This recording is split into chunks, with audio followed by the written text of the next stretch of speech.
Close your eyes. Let the noise of the modern world fade away like mist before the morning sun.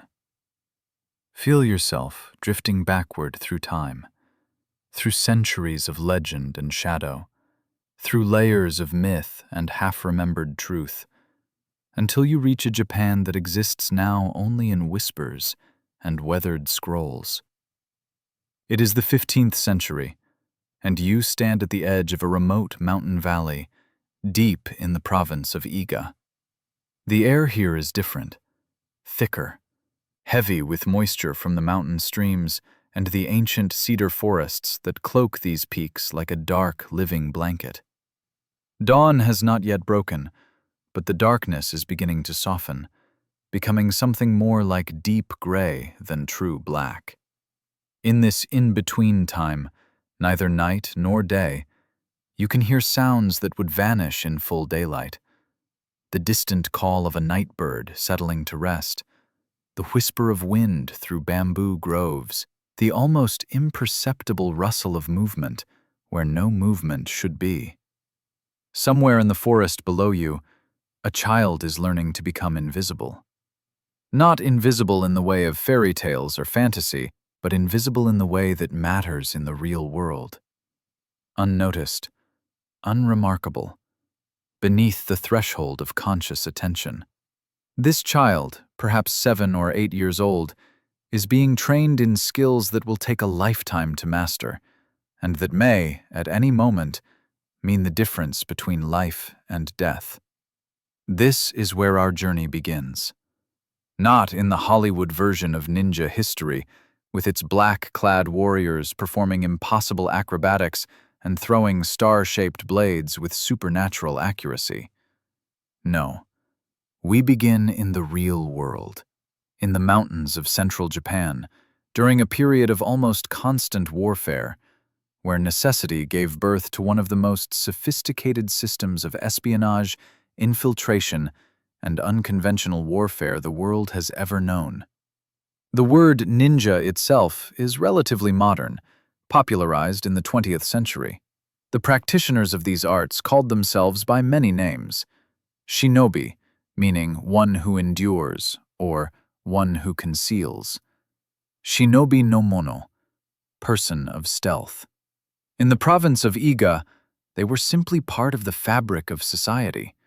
Families who had preserved and refined these skills across generations, each father teaching his son, each mother her daughter. An unbroken chain of knowledge stretching back into the mists of history.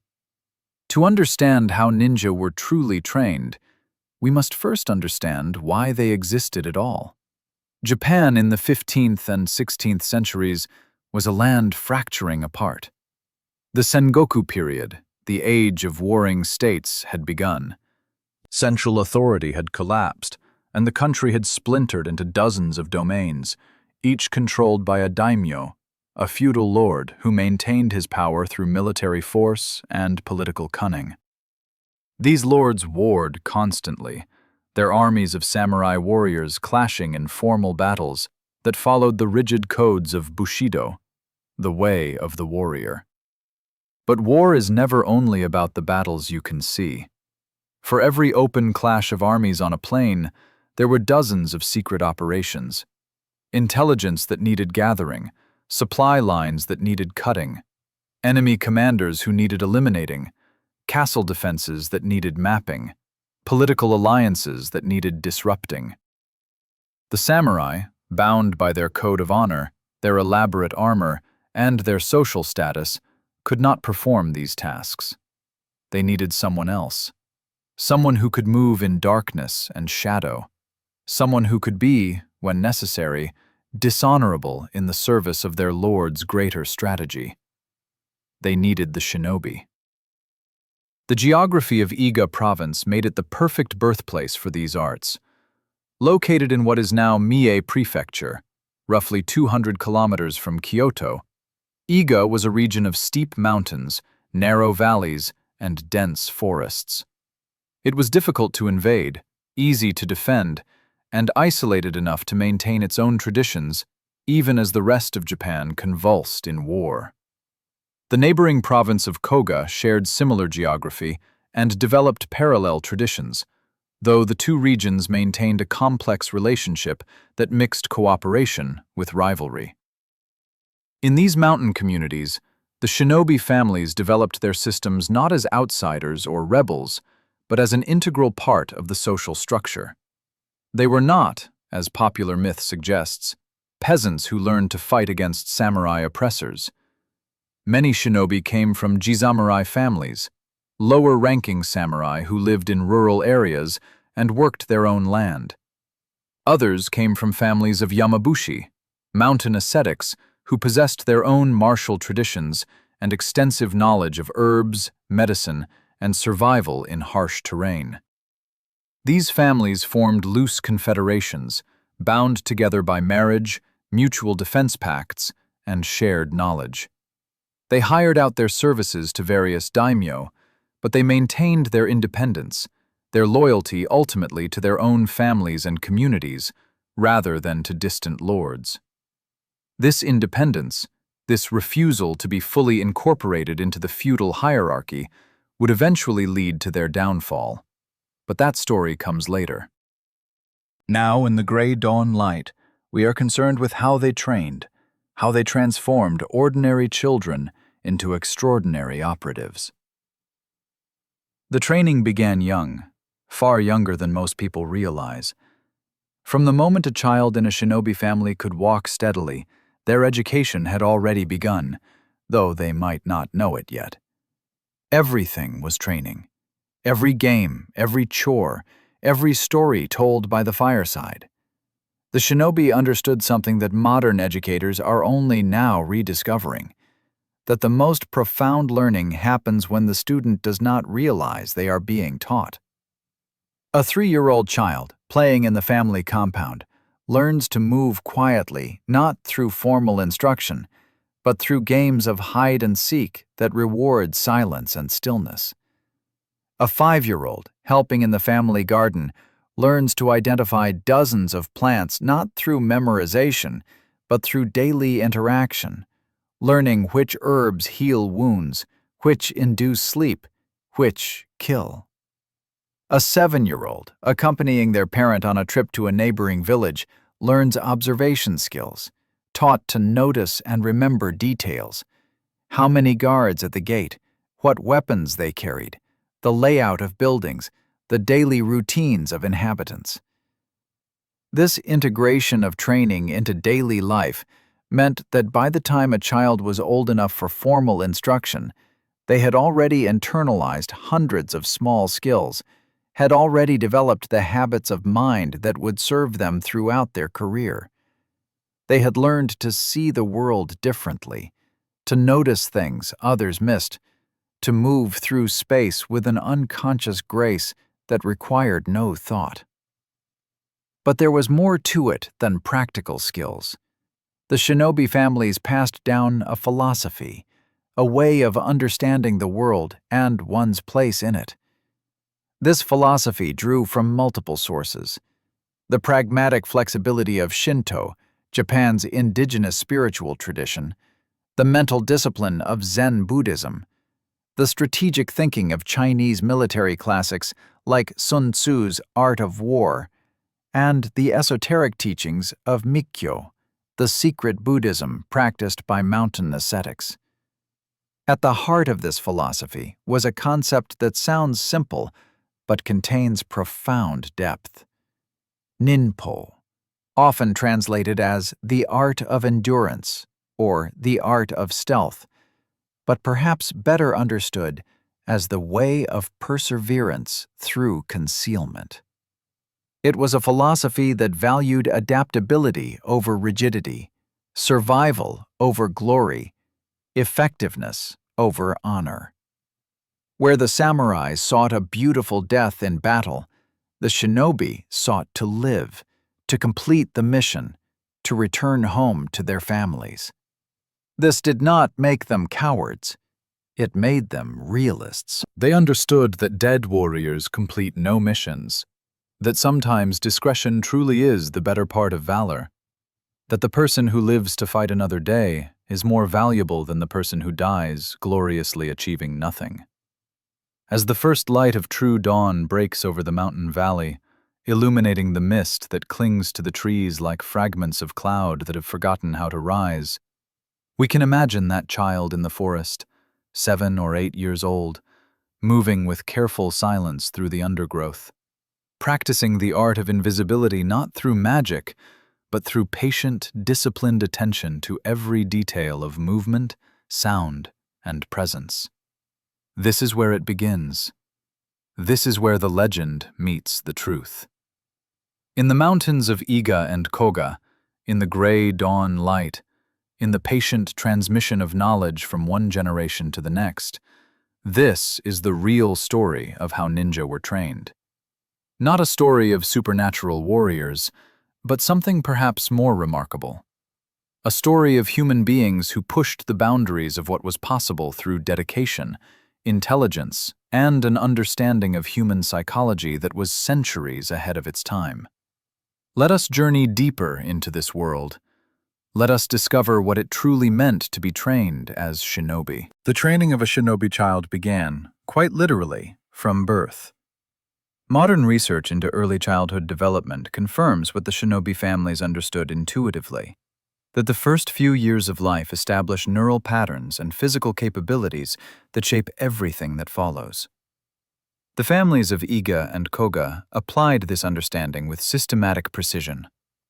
From infancy, children in shinobi families were subjected to gentle but consistent conditioning that would seem unremarkable to an outside observer, but was in fact carefully designed to build specific capabilities.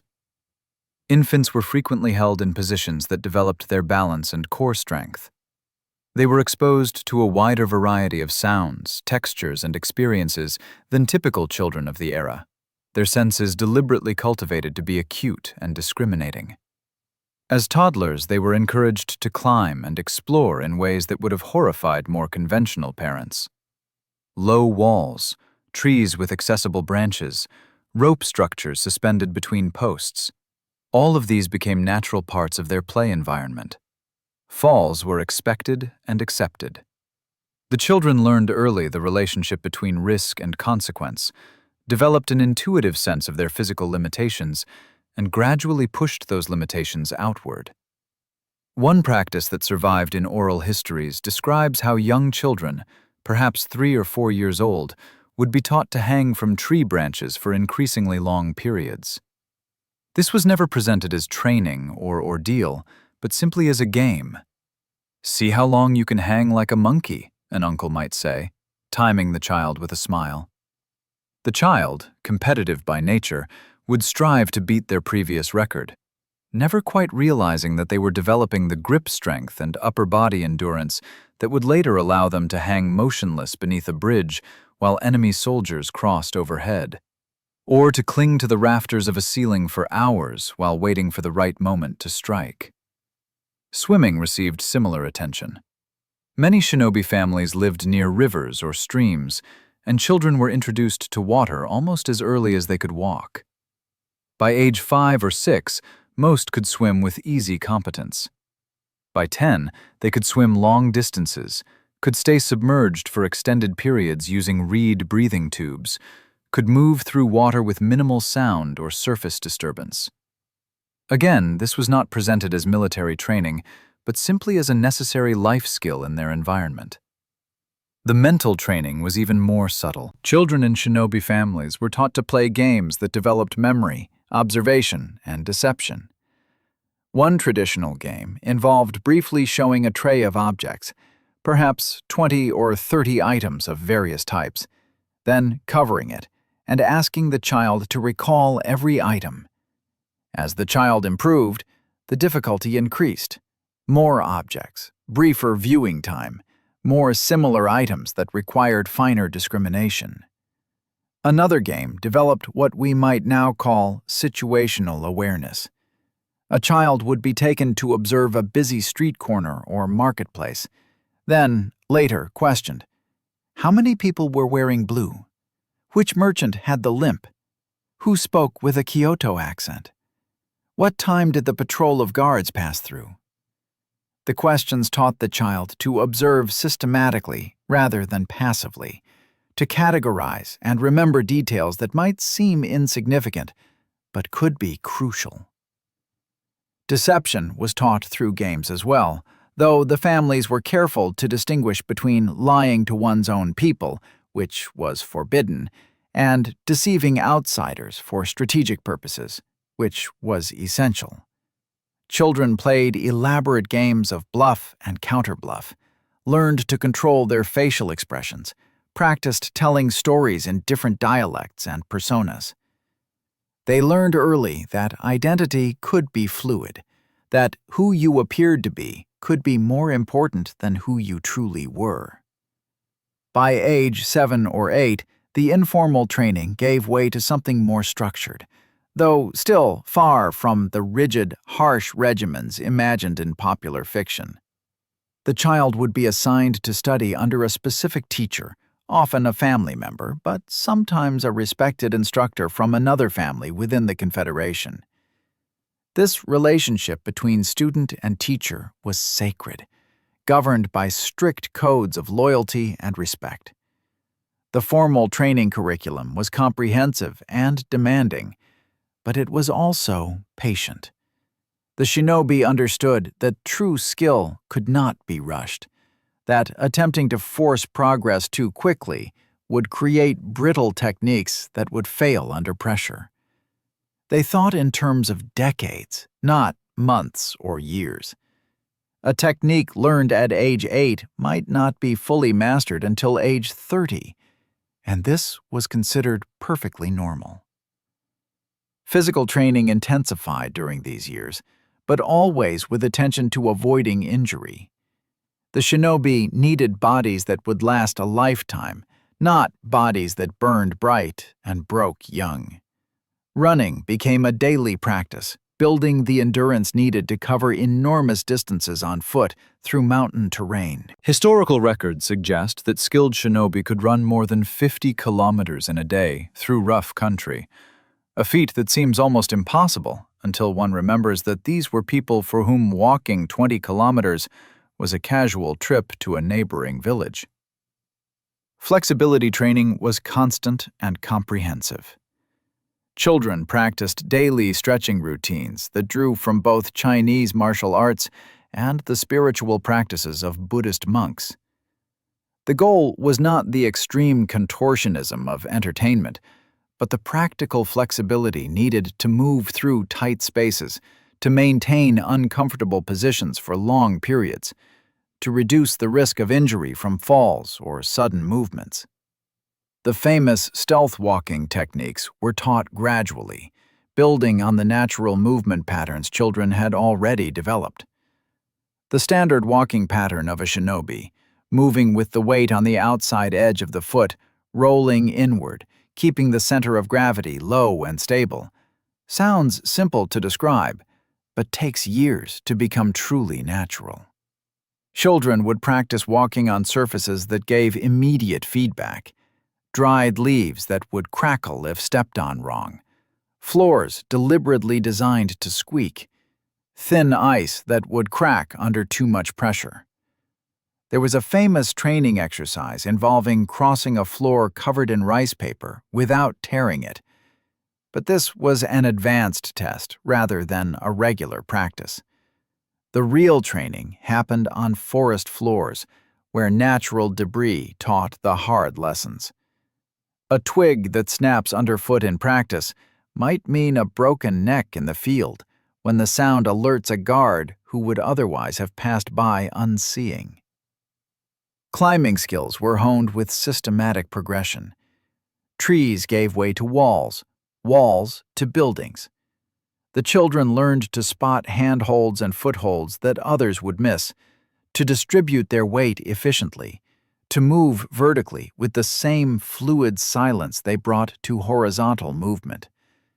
They learned to use simple tools, rope with grappling hooks, metal hand and foot spikes, portable folding ladders, that extended their capabilities without being impossibly cumbersome to carry. The martial training, interestingly, was perhaps the least emphasized element in the early years, and when it came, it looked quite different from what popular culture suggests. The shinobi were not primarily fighters. Their goal was to avoid fighting whenever possible, to complete missions through stealth and deception rather than combat.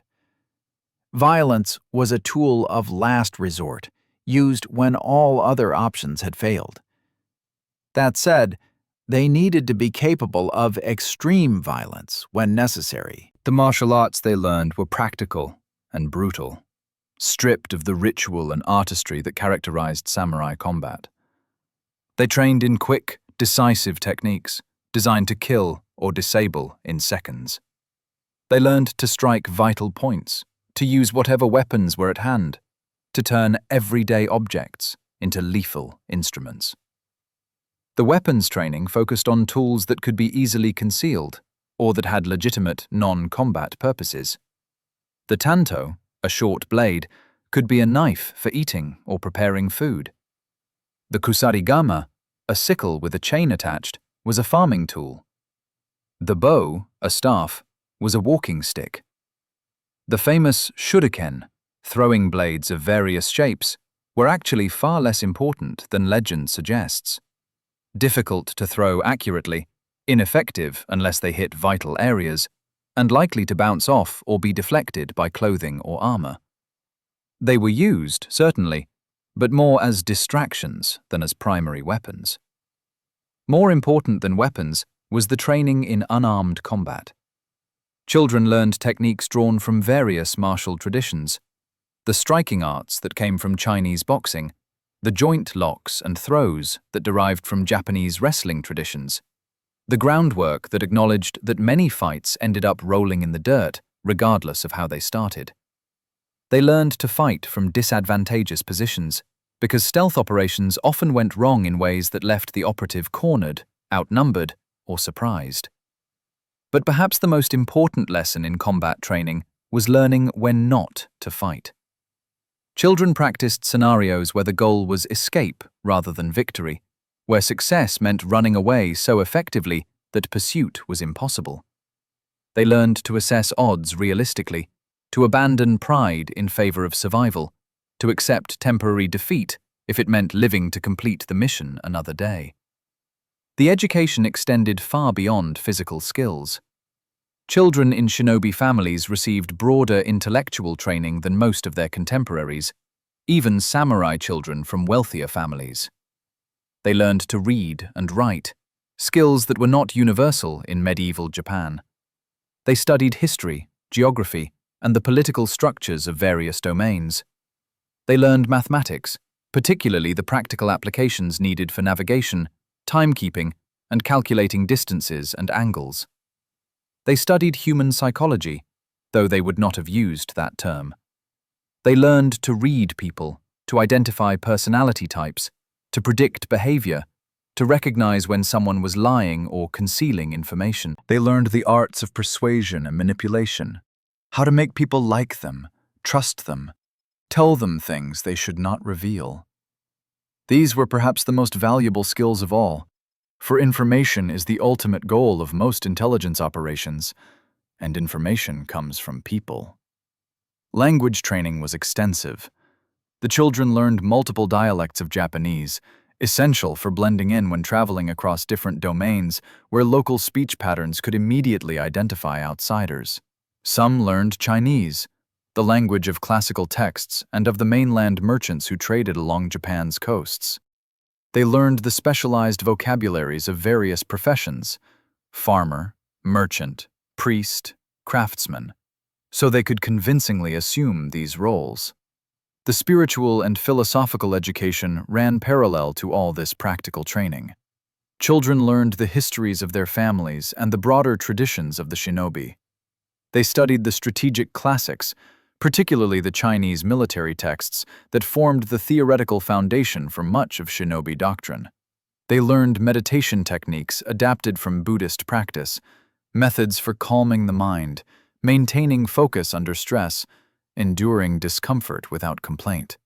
They learned, too, about the moral complexities of their profession, The shinobi operated in ethical gray zones that the more black-and-white samurai code could not accommodate. They deceived, stole, killed from ambush and shadow. These were necessary actions in service of their lord and the security of their families, but they were not actions to take pride in. The best shinobi, the texts emphasized, completed the mission and felt neither pride nor shame, only a quiet satisfaction at a job done well. By their early teens, children from shinobi families had been thoroughly shaped by this comprehensive system. They were physically capable far beyond normal human standards, strong, fast, flexible, with stamina and body awareness that seemed almost supernatural to those who encountered them. They were mentally acute, trained to observe, remember, analyze, and adapt. They were armed with knowledge ranging from herb lore to architectural principles, from human psychology to the political structures of distant domains. But they were not yet shinobi. They were apprentices, ready now for the real education to begin. The transition to advanced training usually came around age 14 or 15, marked sometimes by a ceremony, sometimes simply by being assigned to accompany an experienced operative on an actual mission. The child's education had given them tools. Now they would learn to use those tools in the real world, where mistakes meant death, and success meant nothing more than the opportunity to do it all again. As the moon rises over the mountains of Iga, casting silver light through the pine forests, we can imagine those teenage apprentices beginning their real journey into the world of shadow. Everything until now has been preparation. Everything from this point forward is education of a different sort entirely, purchased not with time and effort, but with risk and blood. Before we delve deeper into the specific techniques and advanced training methods, we must understand the philosophy that gave meaning to all these skills. Without this philosophical foundation, the shinobi arts are merely a collection of clever tricks. With it, they become something more profound. A complete system for understanding and operating within a world of constant danger and deception. The central concept, as we touched upon earlier, was Nimpo, the way of perseverance through concealment. But Nimpo was itself built on deeper philosophical foundations, drawing from multiple spiritual and intellectual traditions that had shaped Japanese thought over centuries. From Shinto, Japan's indigenous spiritual tradition, came a deep respect for nature and an understanding of how to work with natural forces rather than against them. The shinobi saw themselves as part of the natural world, not separate from it or above it. A tree was not just an obstacle or a tool, but a living thing with its own nature and patterns. Understanding that nature meant understanding how to climb it efficiently, where its branches were strong or weak, what sounds it would make when the wind blew through its leaves, sounds that could mask the sound of human movement. This Shinto-influenced worldview taught the shinobi to be observant of natural patterns.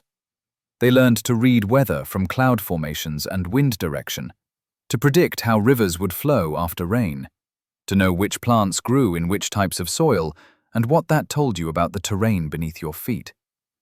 They learned the habits of animals and birds, knowing that unusual animal behavior often signaled human presence nearby. The shinobi developed what we might call an ecological intelligence, an ability to fit themselves seamlessly into natural environments. They did not fight against nature, but moved with it, timing operations to coincide with natural events that would mask their presence. The rustle of wind in trees, the croaking of frogs that would cease if someone approached, the patterns of moonlight and shadow that changed throughout the night. From Buddhism, particularly Zen Buddhism, came mental disciplines that were essential for operating under extreme stress. The shinobi practiced zazen, seated meditation, though their meditation had a more practical focus than that of monks seeking enlightenment. They learned to calm their minds, to observe their thoughts without being controlled by them, to maintain focus in situations that would paralyze others with fear. One key Buddhist concept that the shinobi adapted was mushin, or no mind. a state of consciousness where one acts without conscious thought, where the body responds with perfect efficiency without the delay of mental processing. This sounds mystical, but it is actually a well-understood psychological state that athletes sometimes call the zone or flow state. The shinobi trained specifically to access this state during operations, when thinking too much could mean death. They also adopted Buddhist concepts of impermanence and detachment. The shinobi who became too attached to outcomes, to survival, to glory, or to anything else, would hesitate at crucial moments or take unnecessary risks. The ideal was to perform the mission with complete commitment, while simultaneously maintaining enough detachment to adapt instantly when circumstances changed, which they inevitably did. The practice of meditation also served more immediate practical purposes. It trained breath control, essential for remaining silent and for managing the physiological stress response. It taught patience, the ability to remain still for hours without fidgeting or losing alertness. And it provided a mental refuge, a place the operative could retreat to internally, even when externally they were in situations of unbearable stress or discomfort. From Chinese strategic thought, particularly the writings of Sun Tzu, came the intellectual framework for understanding conflict and deception. Sun Tzu's Art of War was studied deeply by shinobi theorists, and many of its principles translated directly to intelligence operations. All warfare is based on deception, Sun Tzu wrote, and the shinobi took this to heart. Everything about a shinobi operation involved multiple layers of deception. The operative deceived enemies about their identity, their purpose, their capabilities, their location. But they also prepared deceptions within deceptions, false trails and misleading clues designed to waste enemy resources on hunting phantoms, while the real operative moved freely elsewhere.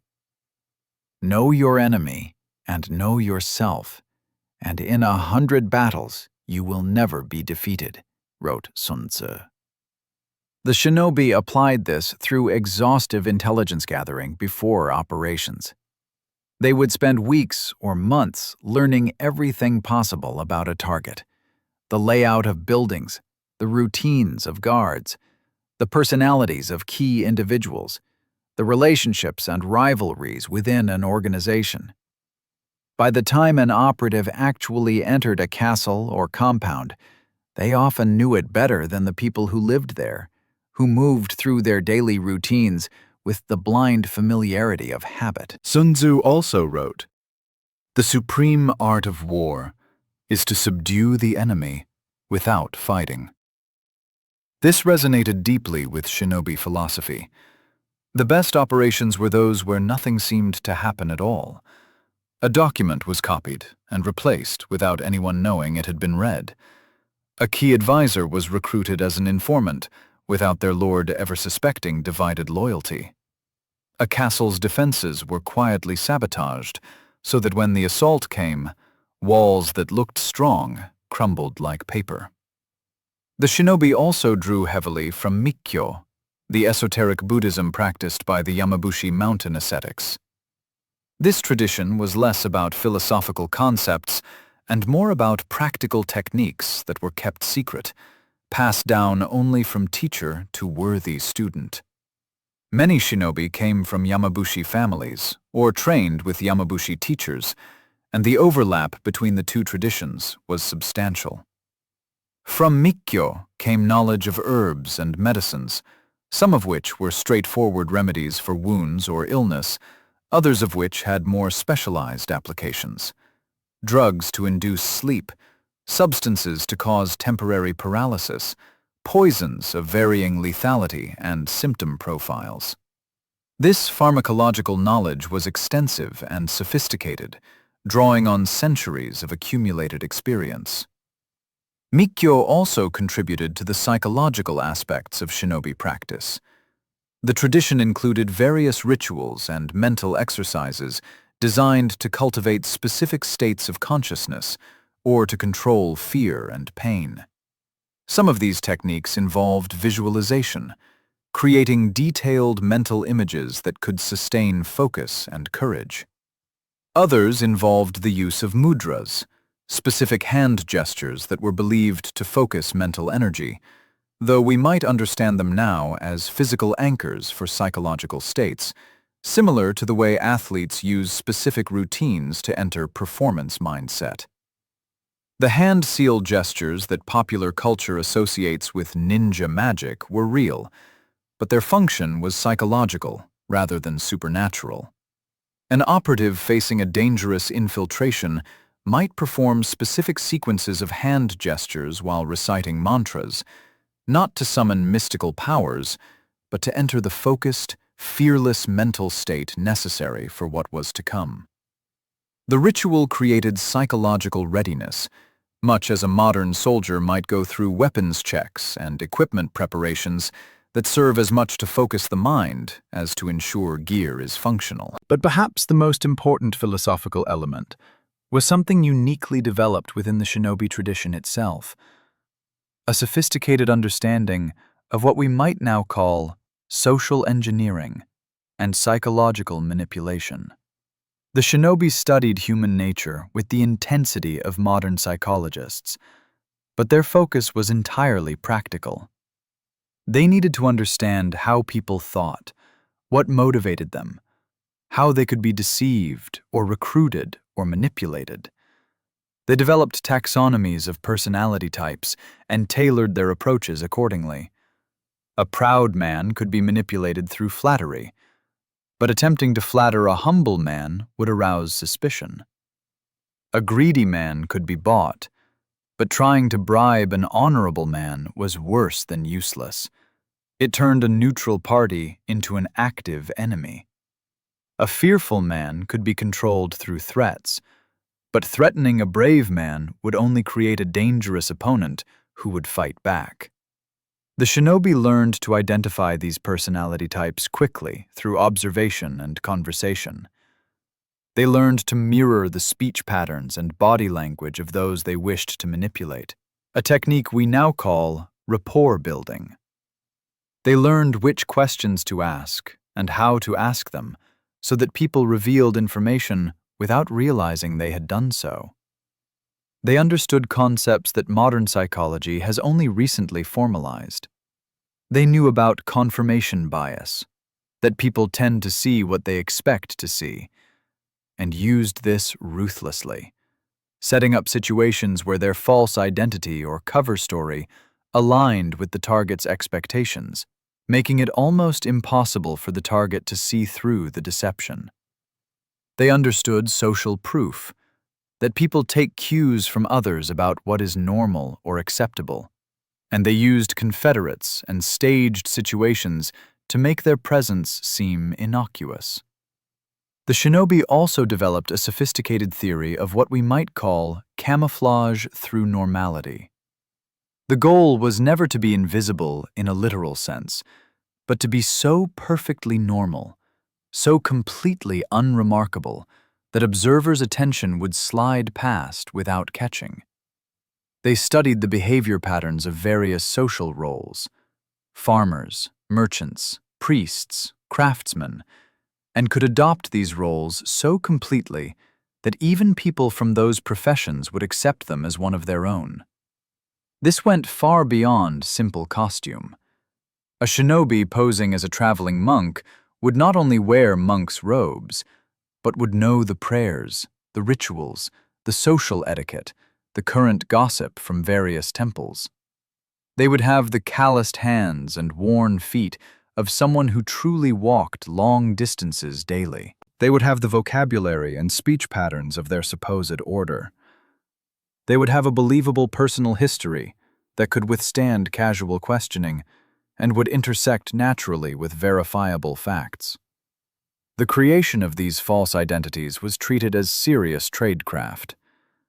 Identities were maintained over long periods, with the operative actually traveling the routes they claimed to have traveled, staying in the temples or inns they mentioned, learning details that could only be known by someone who had actually been there. Some operatives maintained cover identities for years, living as normal members of a community, while occasionally sending intelligence back to their actual employers. This philosophical and psychological sophistication was what truly separated the shinobi from simple spies or assassins. They were, in a sense, early masters of what we now call human intelligence.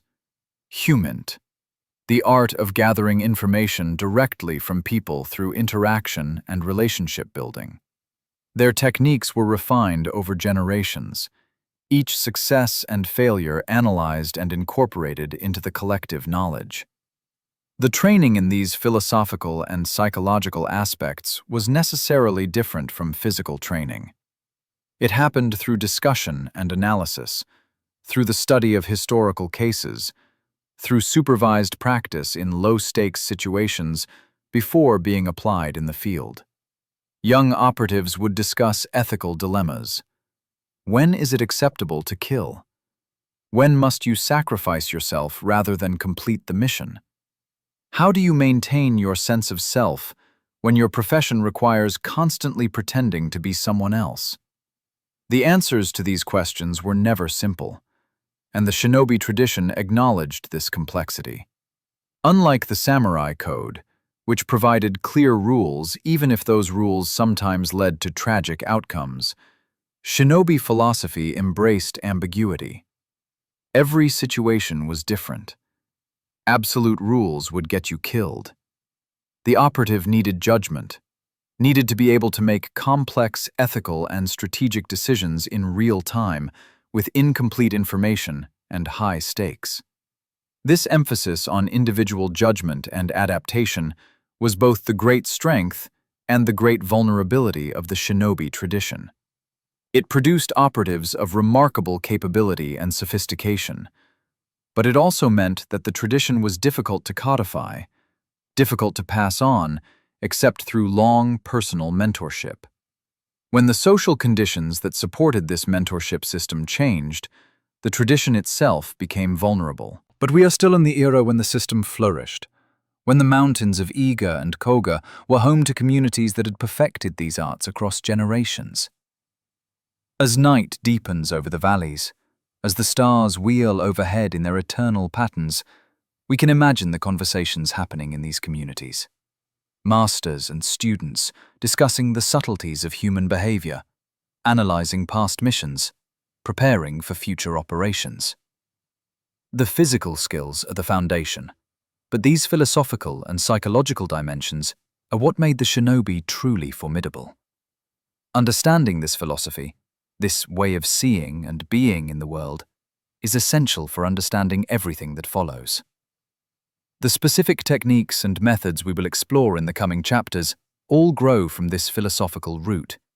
Without it, they are merely clever tricks. With it, they become tools of remarkable power, wielded by people of extraordinary discipline and understanding. As the apprentice shinobi moved into their teenage years, the physical training intensified dramatically.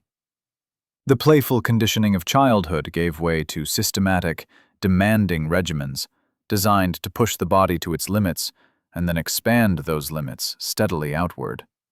Yet even this advanced training maintained the principle of sustainability. The goal was to create bodies that would function at high levels for decades, not to burn through young operatives who flared bright and died young. The core physical capabilities required of a shinobi can be organized into several categories: endurance, strength, flexibility, balance, and fine motor control. Each received dedicated training time, but the shinobi were sophisticated enough to understand that these qualities are interconnected, that improving one often enhances others. Endurance training was perhaps the most emphasized element, and for good reason. Shinobi operations often required covering vast distances on foot through difficult terrain, sometimes while carrying equipment, sometimes while wounded or exhausted. An operative might need to run 50 kilometers to deliver intelligence before an enemy army marched, or to escape after a mission went wrong. Conditioning for this level of endurance required years of patient work. The training typically followed a pattern of progressive overload. Young teenagers might begin with daily runs of 5 or 10 kilometers through the mountain trails around their villages. As they adapted, distances increased. The terrain became more challenging. They learned to run efficiently at night, when vision was limited and every step had to be placed carefully.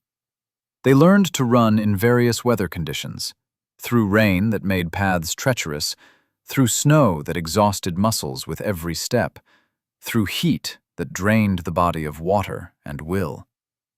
But running was only part of endurance training. The shinobi needed what we might now call cross-training. They hiked with heavy loads, building not just cardiovascular endurance, but also the muscular endurance needed to carry equipment over long distances. They practiced swimming for hours, building an entirely different type of endurance that would serve them when operating near water. They worked in fields and forests, performing physical labor that built practical strength alongside stamina. One traditional training method involved what might be called interval training, though it predated that modern term by centuries. The apprentice would run at maximum speed for a set distance or time, rest briefly, then repeat. This built not just endurance, but also the ability to generate maximum effort multiple times, even when already fatigued. Essential for situations where an operative might need to sprint to escape a patrol, hide until the patrol passed, then sprint again when a second patrol appeared unexpectedly. Strength training in the shinobi tradition looked quite different from modern weightlifting, though the underlying principles were similar. The shinobi needed practical strength, the ability to pull oneself up over walls, to climb ropes, to overpower an opponent in grappling, to maintain difficult positions for extended periods. They built this strength primarily through body weight exercises and functional tasks. Climbing itself was strength training. Spending hours each day climbing trees, walls, and cliff faces built tremendous grip strength and upper body power. The need to move efficiently and maintain difficult positions developed core strength and muscular endurance. Different types of climbing developed different capabilities. Smooth walls required fingertip strength and the ability to use minimal holds. Trees with branches required a different pattern of movements. Ropes required yet another set of skills. Another traditional exercise involved the wooden horse, a training apparatus that was essentially a wooden post set vertically in the ground. Apprentices practiced what we might now call post hugging, gripping the post with arms and legs and climbing it without any other assistance. This sounds simple until you try it. The required strength, particularly in the legs and core, is substantial. Variations involved larger or smoother posts that made gripping more difficult, or posts that were greased or wet to increase the challenge. Carrying heavy objects was another strength training staple.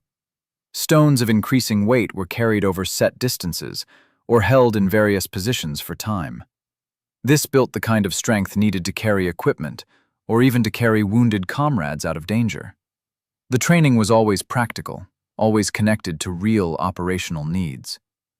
Flexibility training received more attention in the shinobi tradition than in most other martial arts of the period. The shinobi needed to move through confined spaces, to contort into hiding places that seemed impossibly small, to remain comfortable in uncomfortable positions for hours. They developed systematic stretching regimens that were practiced daily, ideally twice daily, throughout their careers. The flexibility training drew from multiple sources. Some techniques came from Chinese martial arts, particularly the animal-based forms that emphasized flowing, flexible movement. Others came from the physical practices of Yamabushi ascetics, who used flexibility training as part of their spiritual disciplines. The shinobi synthesized these sources into comprehensive programs. Daily stretching routines addressed every major joint and muscle group. Particular attention went to the hips, shoulders, and spine, areas that both limit full-body movement and are prone to injury when stressed. The stretching was done slowly and carefully, respecting the body's limitations while gradually expanding them. An apprentice who forced flexibility too quickly would suffer injuries that could end their career before it truly began. Advanced flexibility training included more specialized techniques. Apprentices learned to dislocate and relocate their own shoulders, a skill that allowed them to escape from certain types of restraints or to pass through openings that would otherwise be too narrow.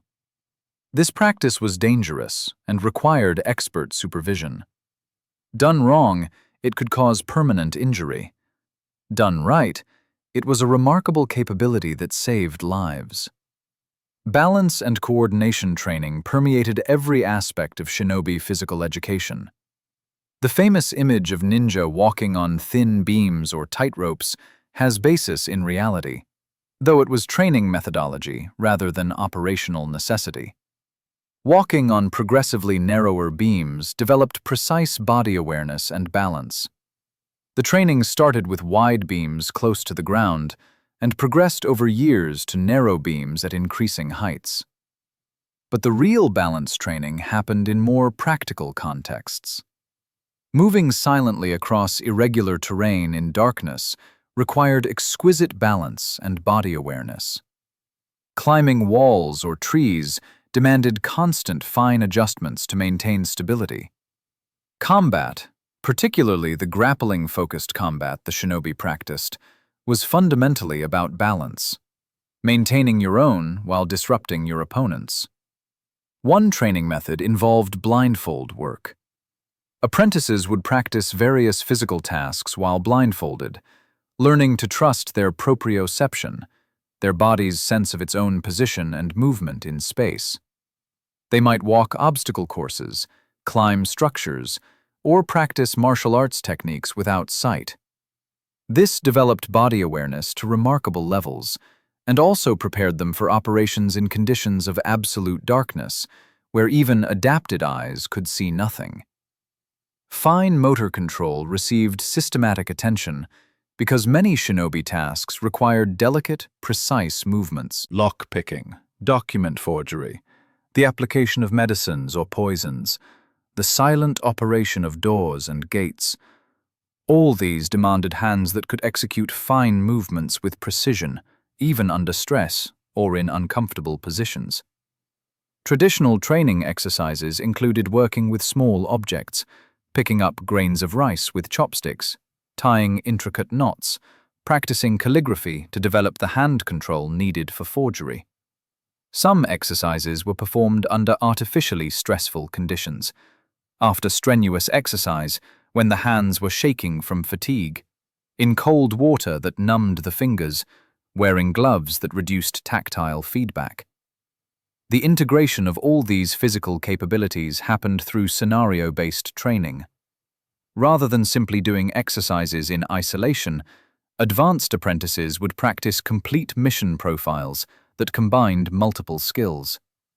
They might run 10 kilometers at speed, then immediately climb a wall, pick a lock, and execute a silent takedown of a training partner, all while maintaining the quiet, controlled breathing and movement that operational security demanded. These integrated training sessions were exhausting and revealing. They exposed weaknesses that isolated training might miss. An apprentice might have excellent lock-picking skills when fresh and calm, but find that after a long run while frightened, their hands shook too much to manipulate the picks effectively. This identified areas needing additional work, perhaps stress inoculation training, perhaps more grip and hand strength development. The physical training also included conditioning for pain and discomfort.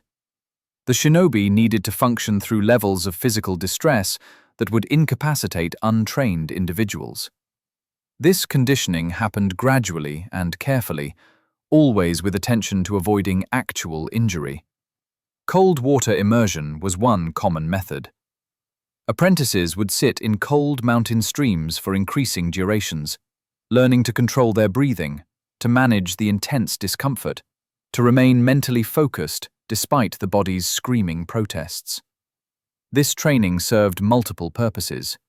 It built tolerance for physical discomfort, it taught breath control under stress, and it prepared them for operations that might require swimming in cold water or hiding in uncomfortable conditions. Extended static positions were another training method. The apprentice might be required to hold a deep squat, or maintain a low push-up position, or hang from a beam for time periods that moved from uncomfortable to agonizing. The point was not sadism, but practical necessity. Operations sometimes required holding uncomfortable positions for hours, crouched in a narrow space, waiting for the right moment, hanging beneath a bridge while sentries passed above, maintaining a particular pose as part of a disguise, even when muscles screamed for movement. Breath control training connected physical conditioning with mental discipline. The shinobi practiced various breathing exercises drawn from Buddhist meditation and Yamabushi spiritual practices. They learned to breathe slowly and silently, essential for stealth operations, and to control the stress response through breath. One training exercise involved breathing through thin reeds while submerged in water. This taught the absolute minimum breathing rate possible while remaining conscious and functional. It also prepared operatives for actual use of breathing reeds during water infiltrations. The exercise was uncomfortable and somewhat frightening, particularly at first, which made it excellent stress inoculation training. Another breathing exercise involved deliberate hyperventilation, followed by breath holding. This extended the possible breath holding time significantly, a useful capability when an operative needed to remain submerged longer than normal breath hold capacity would allow. However, this technique was dangerous. Shallow water blackout could result if taken too far, so it was practiced only under close supervision. The physical training program was demanding, but it was also carefully managed to prevent overtraining and injury. The masters understood that a severely injured apprentice might never recover full capability, that injuries accumulated in youth could cripple a person in their 30s. Rest and recovery were built into the training schedule. Injuries were treated seriously with the extensive herbal and physical medicine knowledge the families possessed. Diet also received attention, though this was as much practical necessity as deliberate sports nutrition. The shinobi communities were not wealthy, so the diet was simple: rice, vegetables, fish when available, occasional meat. But within these constraints, attention went to adequate nutrition for the demands of training. Growing apprentices received larger portions. Those recovering from injury or illness received specific foods believed to promote healing. Interestingly, the shinobi also practiced periodic fasting, both for spiritual reasons drawn from Buddhist practice and for practical preparation. Operations might require going without food for extended periods, and the body and mind needed to be able to function under these conditions. Controlled fasting during training prepared operatives for the uncontrolled food scarcity they might face in the field. By their late teens, apprentices who had followed this training regimen for a decade or more had transformed into physical specimens that would impress even by modern athletic standards. They had the endurance of marathon runners, the strength of gymnasts, the flexibility of contortionists, and the pain tolerance of long-distance swimmers. But unlike modern athletes who specialize, the shinobi had to maintain all these capabilities simultaneously and integrate them into a complete operational skill set. Yet, even with all this physical development, the training was far from complete. The body was merely the tool. Now they had to learn the full range of techniques and knowledge that would make that tool effective in the real world.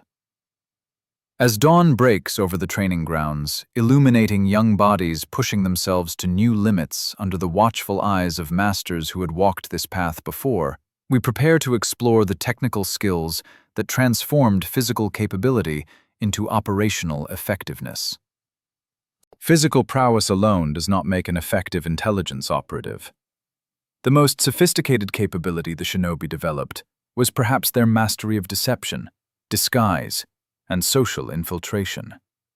These skills required a different kind of training, one that engaged the mind and personality rather than the body, though the two could never be entirely separated. The art of disguise in the shinobi tradition was far more sophisticated than simply donning different clothing. It was a comprehensive transformation that engaged every aspect of identity. Appearance, certainly, but also movement, speech, mannerisms, knowledge, and psychological presentation. A shinobi becoming someone else needed to be that person, completely and convincingly, in ways that would withstand sustained scrutiny. The training began with observation. Before an apprentice could convincingly portray a traveling merchant, they needed to study actual merchants, how they moved, how they spoke, what they talked about, what their hands looked like, what injuries or calluses their profession typically produced, what their daily routines involved. This observation training happened naturally as apprentices grew up in communities that saw many travelers, but it was also systematic and deliberate.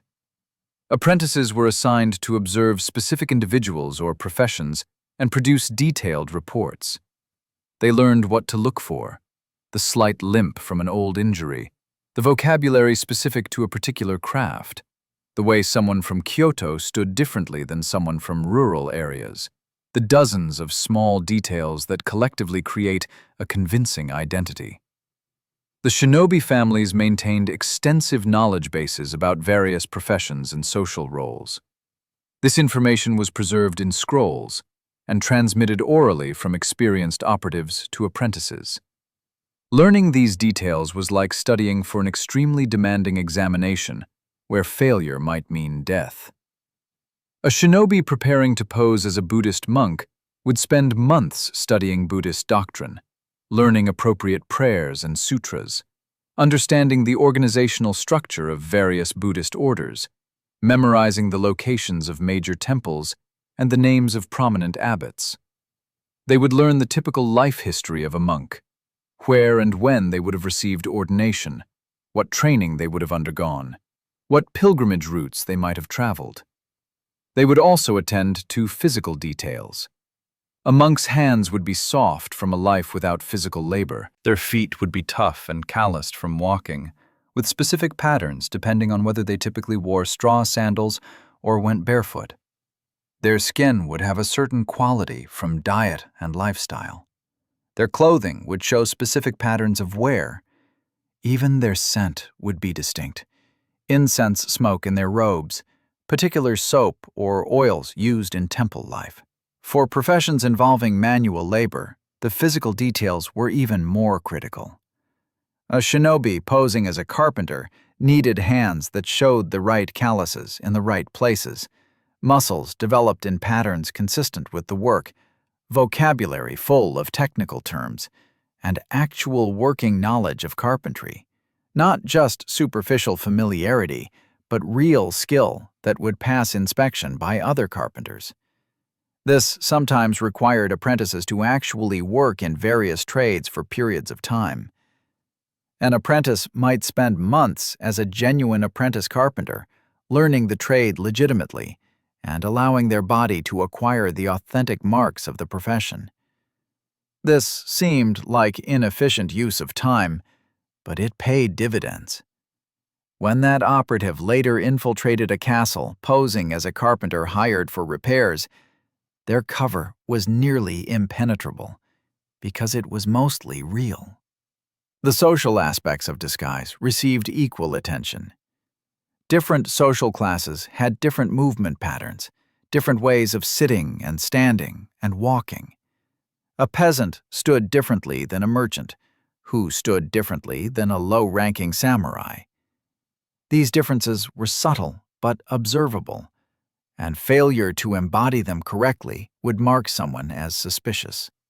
Speech was particularly important in a society where dialect and accent immediately revealed one's origins. The shinobi practiced speaking in multiple dialects, learning not just the vocabulary differences, but the rhythms and intonations that characterized speech from different regions. They learned the specialized vocabularies of various professions and the proper forms of polite speech for different social situations. Voice training went beyond dialect. Operatives learned to modulate their voices, to speak higher or lower, to adopt the vocal patterns of different age groups. Some learned to convincingly speak as the opposite gender, though this was particularly difficult and used sparingly. The goal was always to have multiple vocal personas available, to be able to shift between them smoothly, to never be trapped in a single, recognizable voice.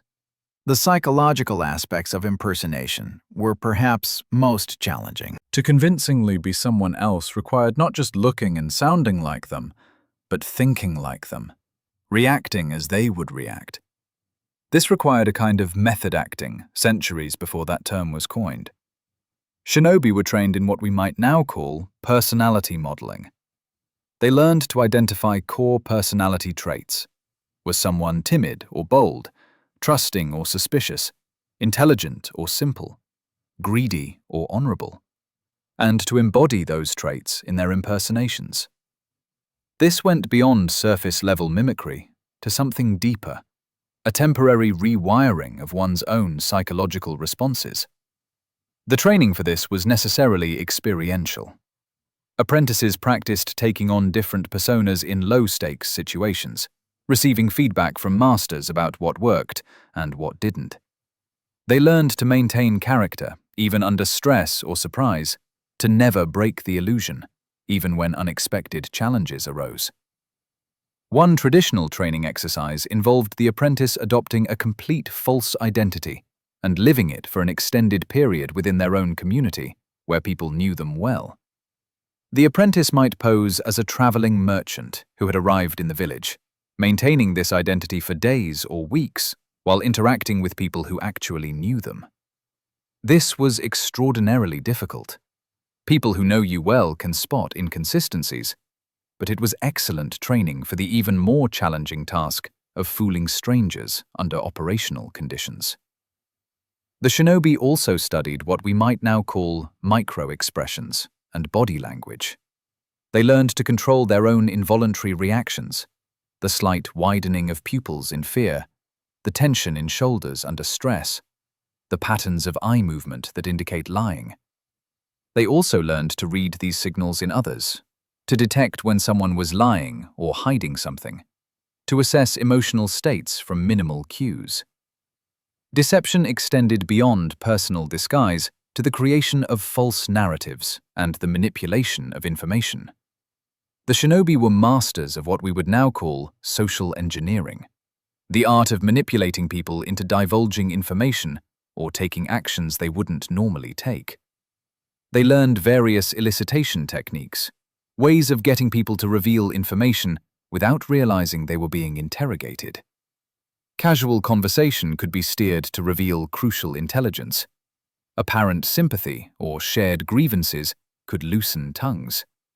Alcohol, judiciously employed, could make people careless. The appearance of authority or official purpose could make people comply with requests without asking too many questions. The training in these techniques involved extensive role-playing. Masters would create scenarios where apprentices had to extract specific information from role-players without revealing their purpose. These exercises were repeated, with variations, until the techniques became natural, until the apprentice could apply them smoothly, even under the stress of actual operations. One particularly sophisticated technique involved recruiting unwitting assets, people who provided information or assistance without knowing they were being manipulated. A shinobi might befriend a servant in a target household, gradually guiding the conversation to reveal the layout of the building, the routines of the occupants, the locations of valuables or documents. The servant would think they were simply chatting with a friendly acquaintance, never realizing they were compromising their employer's security. The creation and maintenance of cover identities required meticulous attention to detail. An identity needed a complete backstory that was internally consistent and that aligned with verifiable facts where possible. If a shinobi claimed to have traveled from Kyoto, they needed to actually know Kyoto, its geography, its prominent features, current events there, the names of major temples and streets. Ideally, a cover identity would be built on a foundation of truth, making it easier to maintain and harder to disprove. A shinobi might use a variation of their real name, claim to come from a nearby region they actually knew well, or adopt a profession they genuinely had some skill in. The more truth in the cover, the less that could go wrong. Documentation supported cover identities when necessary. Forged letters of introduction, official passes, or business documents could lend credibility. The shinobi became skilled forgers, able to reproduce the handwriting styles of various scribes, to create convincing official seals, to age documents so they looked appropriately worn. The training in forgery was exacting. Apprentices studied examples of authentic documents, learning to reproduce not just the content, but the exact brushstrokes, the quality of paper and ink, the format and style conventions. They learned to make errors deliberately. Perfect documents looked suspicious. Small imperfections made them believable. But perhaps the most important aspect of the deception training was learning to live with the psychological burden of constant falseness. Operating under a false identity for extended periods is mentally exhausting. You must monitor every word, every gesture, always maintaining the illusion, never relaxing. You cannot afford to trust anyone or to form genuine relationships.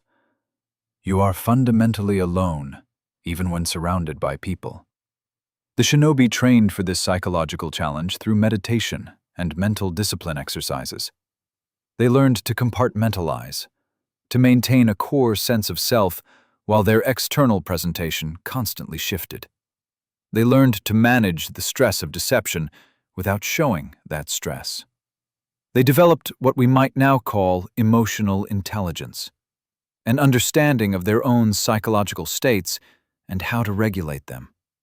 There were famous stories in shinobi lore of operatives who maintained deep cover for years, living in enemy territory, marrying and starting families, becoming respected members of communities, all while periodically sending intelligence back to their actual employers. These long-term penetration operations required extraordinary discipline and came with enormous personal costs. The operative lived a lie so complete that their true self might become obscured even to themselves. The training acknowledged these costs. Masters counseled apprentices about the psychological dangers of their profession, about the importance of maintaining connection to their true identity and their home community. After particularly stressful missions, operatives were given time to recover, to reconnect with family, to be genuinely themselves for a period before taking on another false identity. The traditions also included rituals and practices designed to help operatives psychologically transition between identities. Before adopting a new persona, an operative might perform a ritual that symbolically left their true self behind, to be reclaimed later. These rituals had no mystical power, but they had genuine psychological utility, helping the operative enter the right mental state for the work ahead. As twilight settles over the training grounds and instructors work with apprentices on the subtle arts of vocal control and gestural precision, we can appreciate the sophistication of this training system. The shinobi understood that the most powerful weapon was not the blade or the poison, but the human mind, both the operative's own trained mind and the minds of those they manipulated. They had developed a systematic approach to training these capabilities that wouldn't be matched by formal intelligence agencies for centuries to come. While the shinobi needed to operate in all conditions, their most iconic capability was moving through darkness. Night operations offered advantages that daylight could never provide. Reduced visibility that aided concealment, fewer people active and alert, the cover of shadows that could hide mistakes. But operating effectively at night required specialized training and techniques developed over generations. Human vision in darkness is both better and worse than most people realize. Given time to adapt, our eyes can detect remarkably faint light. But this night vision is fragile. Even brief exposure to bright light destroys the adaptation that took 30 minutes or more to develop. Dark-adapted vision also sees differently. We lose color perception, and our central vision becomes less effective than our peripheral vision, a counterintuitive fact that requires training to exploit effectively. The shinobi understood these principles intimately and trained accordingly. Apprentices learned to preserve their night vision, to avoid looking at fires or lamps in the hours before a night operation.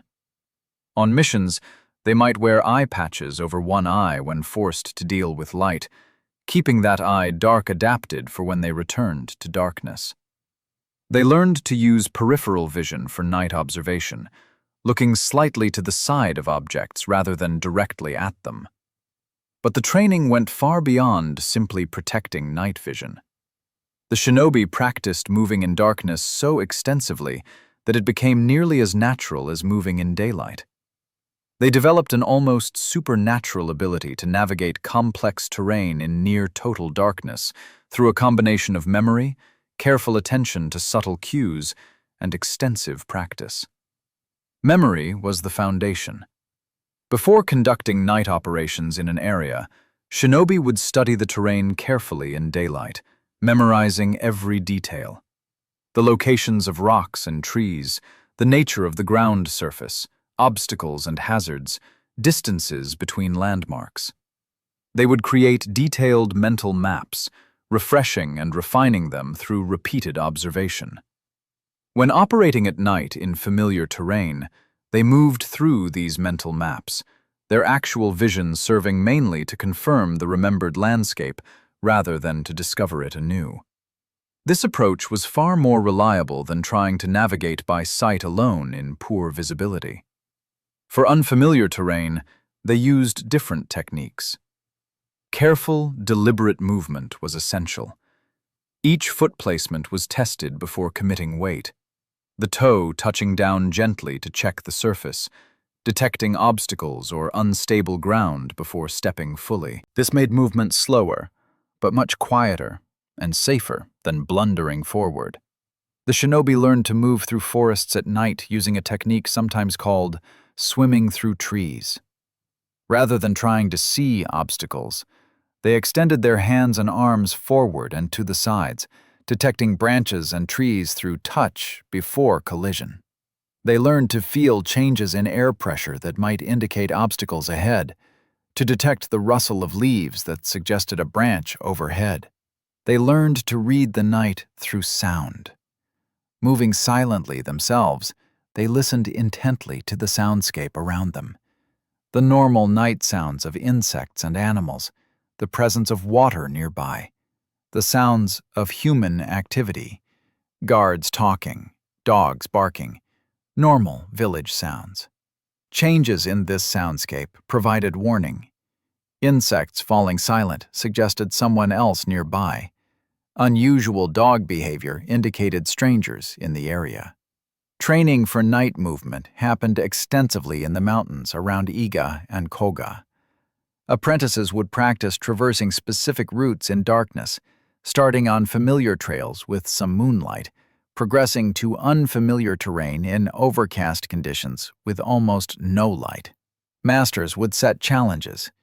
Reach a specific location by night without being detected by sentries who were watching for them. Move through a stretch of forest without making sounds loud enough to be heard from a certain distance. These training exercises were sometimes quite elaborate, with advanced students or instructors playing the role of guards or enemies, teaching apprentices both evasion and the patterns they would need to exploit on actual operations. The training was safest when everyone knew it was training, but occasionally exercises were conducted without the apprentice's knowledge to better simulate the stress and surprise of real operations. The psychological challenges of night operations received specific attention. Darkness affects the human mind in profound ways. Isolation and reduced sensory input can cause anxiety or even hallucinations after extended periods. The shinobi needed to function effectively through entire nights of solitary operation, maintaining focus and rational judgment even when fatigue and darkness played tricks on perception. Meditation training helped manage these challenges.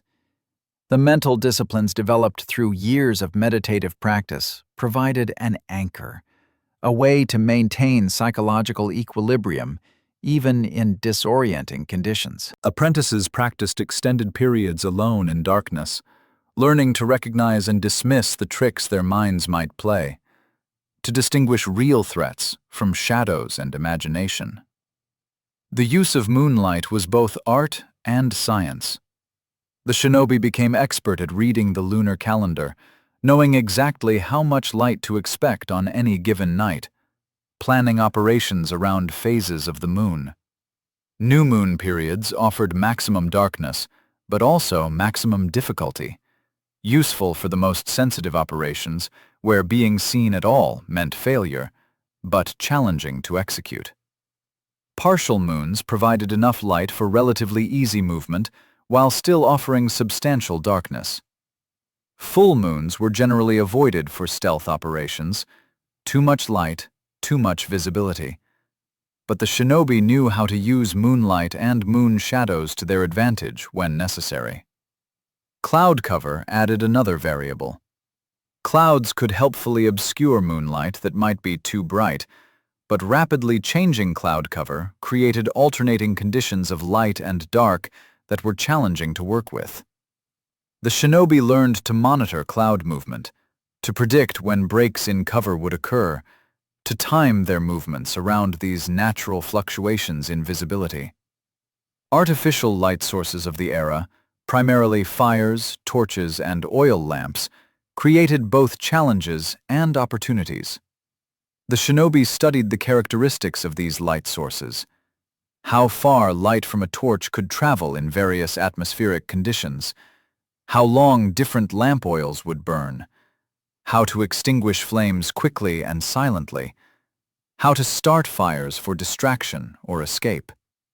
They learned to exploit the way human guards used light, understanding that torches or lamps actually impaired the night vision of those carrying them, creating dark zones around the bright light where an operative could move unseen.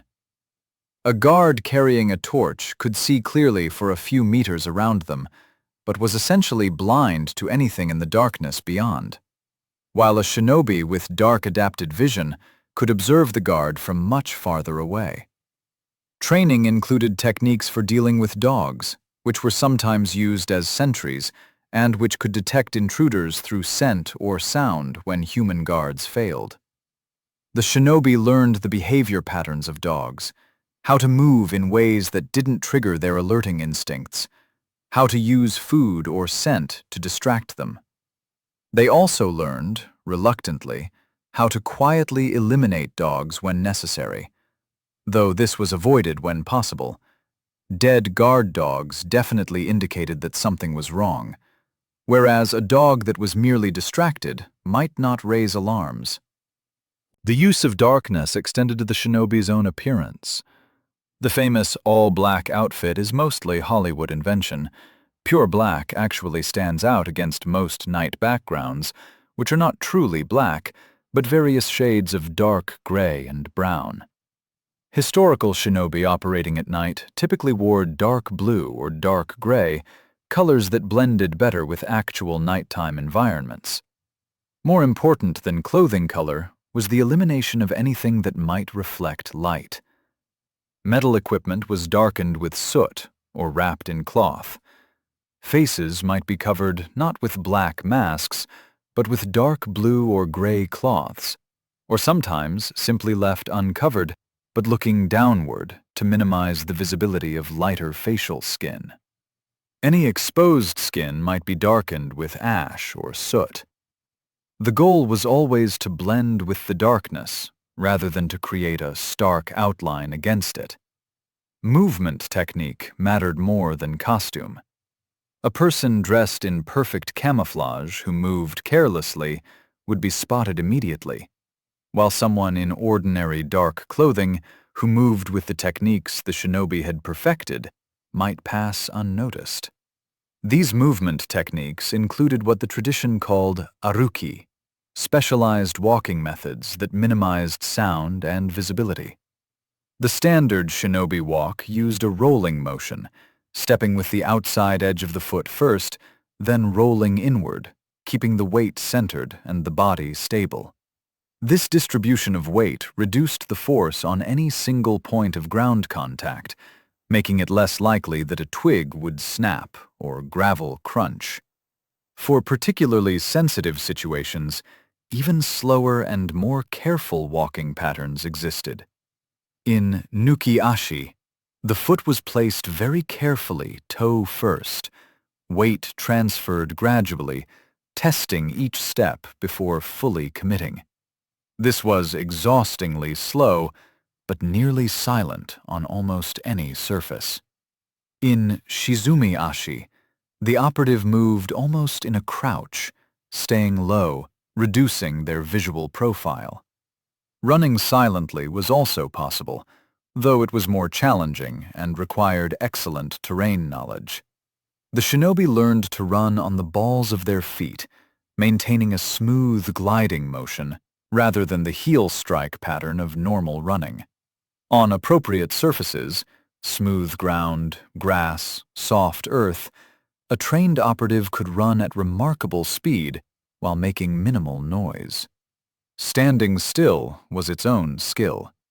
When a shinobi needed to freeze, perhaps a guard patrol was approaching, they learned to become utterly motionless and to control their breathing to silence. They practiced standing in awkward positions without shifting weight or making small adjustments that might create motion visible in peripheral vision. Advanced practitioners could maintain these frozen positions for hours if necessary. Hiding in shadows required understanding how shadows worked and how human vision detected motion and form. The shinobi learned to position themselves in the deepest shadows, to stay absolutely still, to avoid positions where their silhouette might show against lighter backgrounds. They learned that motion draws the eye more than form, that a perfectly still person could be invisible even in relatively light conditions, while a moving person would be spotted immediately, even in deeper darkness. They practiced hiding in specific types of locations, beneath buildings raised on posts, in the space beneath staircases, in corners where architectural details created deep shadows, among vegetation that broke up their outline. They learned which hiding places were naturally overlooked by patrols. People tend not to look up, for instance, so ceiling spaces were often unexamined, and they trained to exploit these psychological blind spots. Water operations at night combined the challenges of night movement with the additional difficulties of water. The shinobi trained extensively in swimming silently, in using breathing reeds while submerged for extended periods, in approaching targets from water where defenses were often weakest. They learned to enter water silently, sliding in gradually rather than splashing, controlling breathing to avoid gasping at cold temperatures. They practiced swimming with minimal surface disturbance, sometimes using what we might now call a combat side stroke, keeping most of the body submerged and moving with smooth, efficient motions that didn't create splashing or waves. Breathing reeds were simple, hollow plant stems that allowed the operative to remain submerged with only the tip of the reed above water. Using them required practice. Breathing through such a narrow opening was difficult, and the operative had to avoid breathing so hard that the reed made whistling sounds. They had to maintain buoyancy control to stay at the right depth, and they had to remain oriented despite being unable to see. Night training for water operations often happened in cold mountain streams, where the challenges were particularly acute. Cold affected muscle function and cognitive ability, and the combination of cold, darkness, and submersion created severe stress. Training under these conditions prepared operatives for worst-case scenarios while building confidence that they could function even under extreme duress. As the night deepens and the moon sets, leaving only starlight to illuminate the mountains, where generations of shinobi mastered these arts, we can appreciate the sophistication of their nighttime capabilities. They had transformed darkness from a barrier to human activity into an ally, a realm where they moved with confidence and capability that seemed almost supernatural to those who faced them. The training was patient and progressive, building skills across years until night operations became second nature, as natural as moving in daylight, perhaps even more comfortable. Having explored the training, techniques, and networks that supported shinobi operations, we must now confront the reality of actual missions. The applications of all this capability were real operations with real stakes, real successes, and real failures. Understanding these actual missions grounds our discussion in historical reality rather than romanticized legend. Historical records of specific shinobi operations are fragmentary. The secretive nature of the work meant that successful operations often left no record. The point was that nothing appeared to have happened, that intelligence was gathered without anyone knowing, that deaths looked natural rather than assassinations. Failed operations might be recorded by enemies, but would not be claimed by the shinobi families. What we know comes from various historical sources: military chronicles, personal diaries, official records, and the oral traditions of the families themselves. One well-documented example comes from the siege of Sawayama Castle in 1600, a crucial battle in the lead-up to the decisive Battle of Sekigahara. The castle was held by Ishida Mitsunari, who would soon lead the Western forces against Tokugawa Ieyasu's Eastern forces. The castle seemed impregnable, positioned on a mountain with strong defenses and loyal defenders. Tokugawa's forces included shinobi from Iga, who were assigned to infiltrate the castle and create opportunities for its capture. The operation took days to execute. First, intelligence was gathered about the castle's defenses, routines, and vulnerabilities. Operatives observed from concealment, noting guard patterns, entry points, water sources. The actual infiltration likely happened at night, though the records don't specify details. Once inside, the operatives sabotaged defenses quietly, weakening gates, contaminating water supplies, possibly eliminating key defenders silently. When Tokugawa's forces assaulted, the defenses that should have held failed at critical points. Gates that should have been secure opened.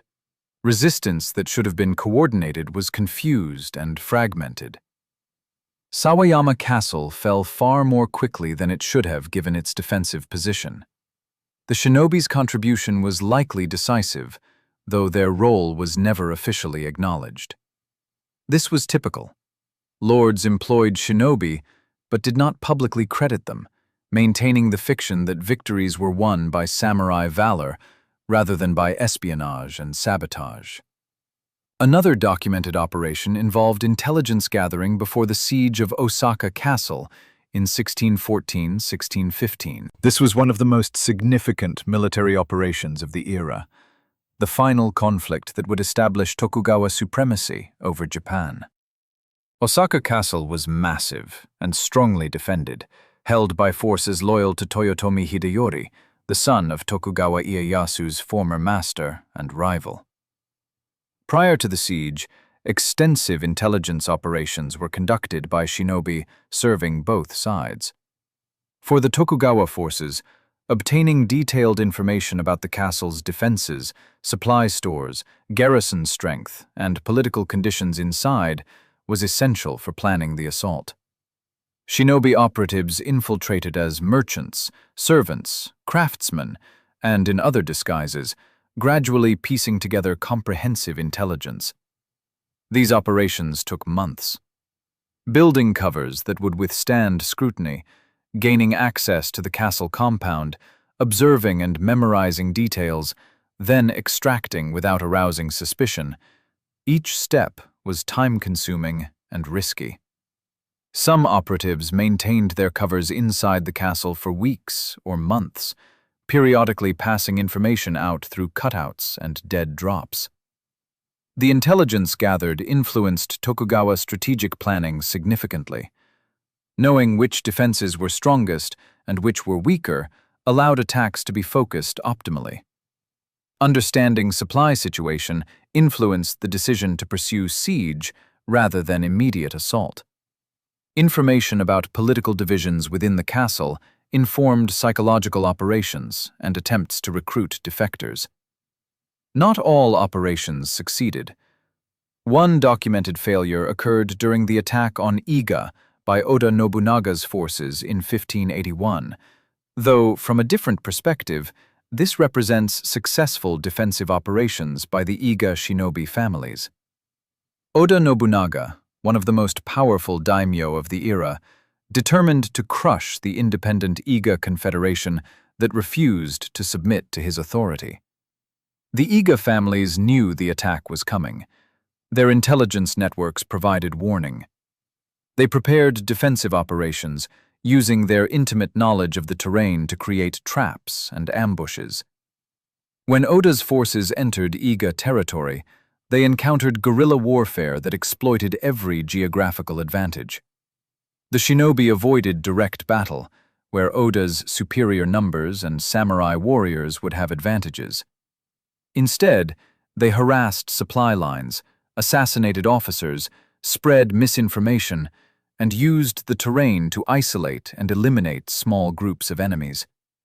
They employed psychological warfare, using the mythology around their capabilities to create fear and hesitation. However, despite their skills and tactical victories, the shinobi could not ultimately defeat Oda's overwhelming force. The sheer numbers and resources Oda could bring to bear ground down the resistance. Many shinobi families were killed or displaced. The survivors scattered, some finding employment with other lords, others going into hiding, some abandoning the tradition entirely.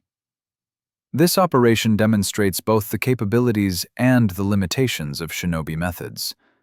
Against conventional military opposition, small numbers of highly skilled operatives could be remarkably effective, but they could not substitute for armies when facing overwhelming force commanded competently. The shinobi were force multipliers and tactical game changers, not strategic miracle workers. Assassination operations were among the most discussed but perhaps least common actual missions.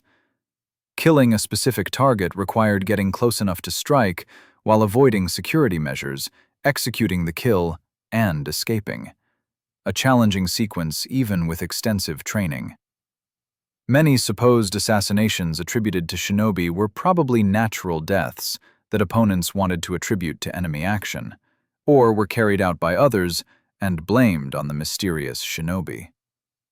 However, some assassinations certainly occurred. The methods varied depending on circumstances. Poison was preferred when possible because it could be delivered without the operative being present at the time of death, eliminating escape challenges. A poisoned meal could kill hours after the operative had departed.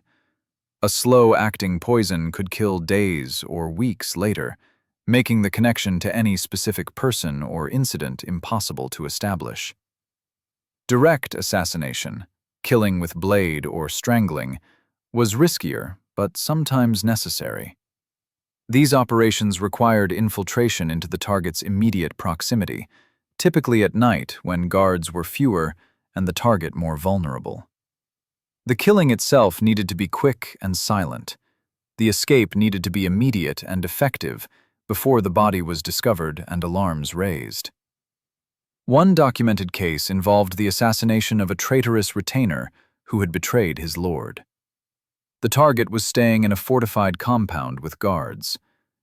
A shinobi operative infiltrated at night, likely through a roof or wall entry, since the doors were guarded. The operative located the target's sleeping chamber, killed him silently, probably with a blade to the throat or heart, and escaped before the death was discovered in the morning.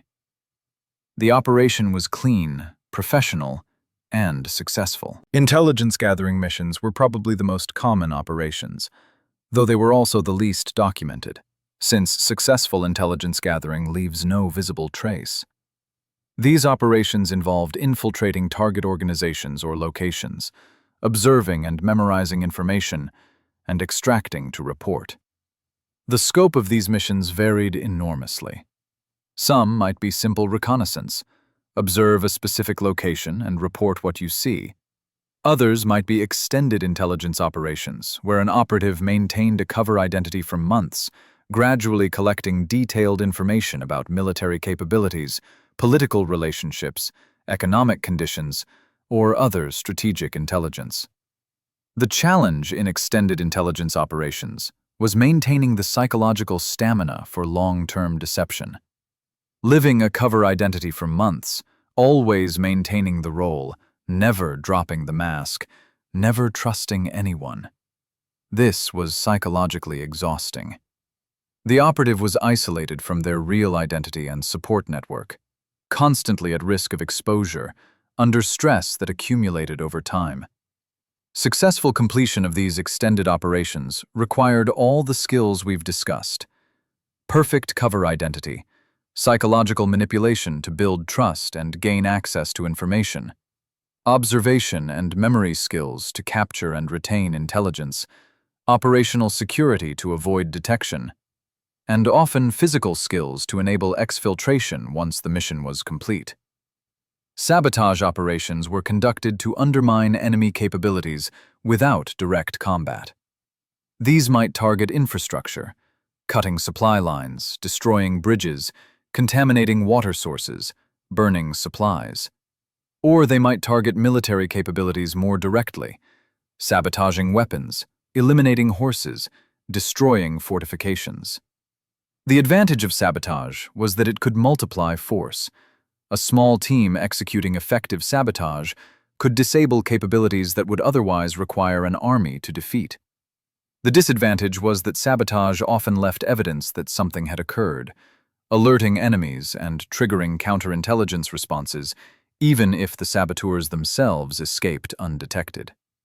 Psychological operations were integrated into many missions, creating fear, spreading misinformation, demonstrating capabilities in ways that exaggerated the threat. These psychological effects often had strategic value beyond their immediate tactical impact. An enemy force that was afraid, that believed themselves infiltrated, that saw shinobi threats everywhere, would be less effective even if the actual shinobi presence was minimal. The famous practice of leaving calling cards or signs after operations served this psychological purpose. The operative might leave a specific mark or object that identified the operation as shinobi work, ensuring that enemies knew they had been infiltrated. This created fear and undermined confidence, serving strategic purposes even as it eliminated the deniability that might otherwise have existed. Not every mission was dramatic or violent. Some shinobi operations were merely delivering messages through dangerous territory, transporting people who needed to move secretly, or serving as bodyguards for individuals who feared assassination. The full range of shinobi employment was broader than the assassination and espionage that dominate popular imagination. The costs of this profession were real and heavy. Operatives died in the field, killed in failed operations, or discovered and executed. Others died from wounds or illness contracted during missions. Some were captured and tortured before being killed, their suffering serving as warning to others. Even successful operatives paid psychological costs. The stress of constant danger, the moral weight of actions taken, the isolation from normal life, the difficulty of ever fully trusting others, these took their toll. Some operatives retired when they could, returning to simpler lives in their home communities. Others continued until injury, age, or death forced them to stop. The families paid costs as well. When operatives died or were captured, their families suffered loss. The communities sometimes faced retaliation from enemies. The very success of the shinobi traditions made them targets. Powerful lords who feared their capabilities sought to destroy or control them. Yet, despite these costs, the tradition persisted for centuries. The economic rewards of successful operations, the strategic advantages provided to employers, and the internal dynamics of family honor and tradition perpetuated the system. Young people continued to enter the profession, accepting the risks in exchange for the capabilities, purpose, and identity it provided. As morning light fully illuminates the landscapes where these operations unfolded, we must acknowledge that the reality was neither as romantic as legend suggests, nor as uniformly successful as mythology implies. Operations failed. People died. Mistakes were made. But within this messy reality, remarkable achievements occurred that shaped Japanese history, executed by people who had transformed themselves through years of training into something extraordinary. All things must end, and the era of the shinobi was no exception. The political unification of Japan under the Tokugawa shogunate in the early 17th century fundamentally changed the conditions that had allowed shinobi traditions to flourish. Understanding this decline is essential for understanding the historical reality of the shinobi profession. The Sengoku period, the age of warring states, had been the golden age for shinobi. Constant warfare between rival daimyo created enormous demand for intelligence, sabotage, and covert operations. Lords who employed skilled shinobi had significant advantages over those who did not. This demand sustained the shinobi communities economically and gave them political leverage. They were needed, valued, even feared. But after the Battle of Sekigahara in 1600 and the subsequent establishment of the Tokugawa shogunate, Japan entered a period of unprecedented peace and stability. The Pax Tokugawa would last for more than 2.5 centuries. This peace, paradoxically, was the beginning of the end for the shinobi tradition as it had existed. With peace came reduced demand for shinobi services. The constant warfare that had required extensive intelligence gathering, infiltration, and sabotage operations largely ceased. The Tokugawa government maintained strict control over the daimyo, prohibiting private warfare and limiting the military capabilities of regional lords. The elaborate intelligence networks and covert operations that had been essential during the Sengoku period became largely unnecessary. Some shinobi families found employment with the Tokugawa government itself. The shogunate employed former shinobi as guards, as intelligence operatives monitoring potential threats to Tokugawa authority, and as specialists in various security-related roles. The Oniwaban, a group that served as intelligence operatives and secret police for the shogunate, included many individuals from shinobi backgrounds. However, these government positions represented a fundamental transformation of the shinobi role. Rather than operating as independent contractors serving various lords, shinobi were now incorporated into formal bureaucratic structures. They wore uniforms, received regular salaries, and operated within established hierarchies. The independence that had characterized the Iga and Koga confederations was gone, replaced by subordination to central authority. Many of the skills that had defined shinobi practice became less relevant in peacetime.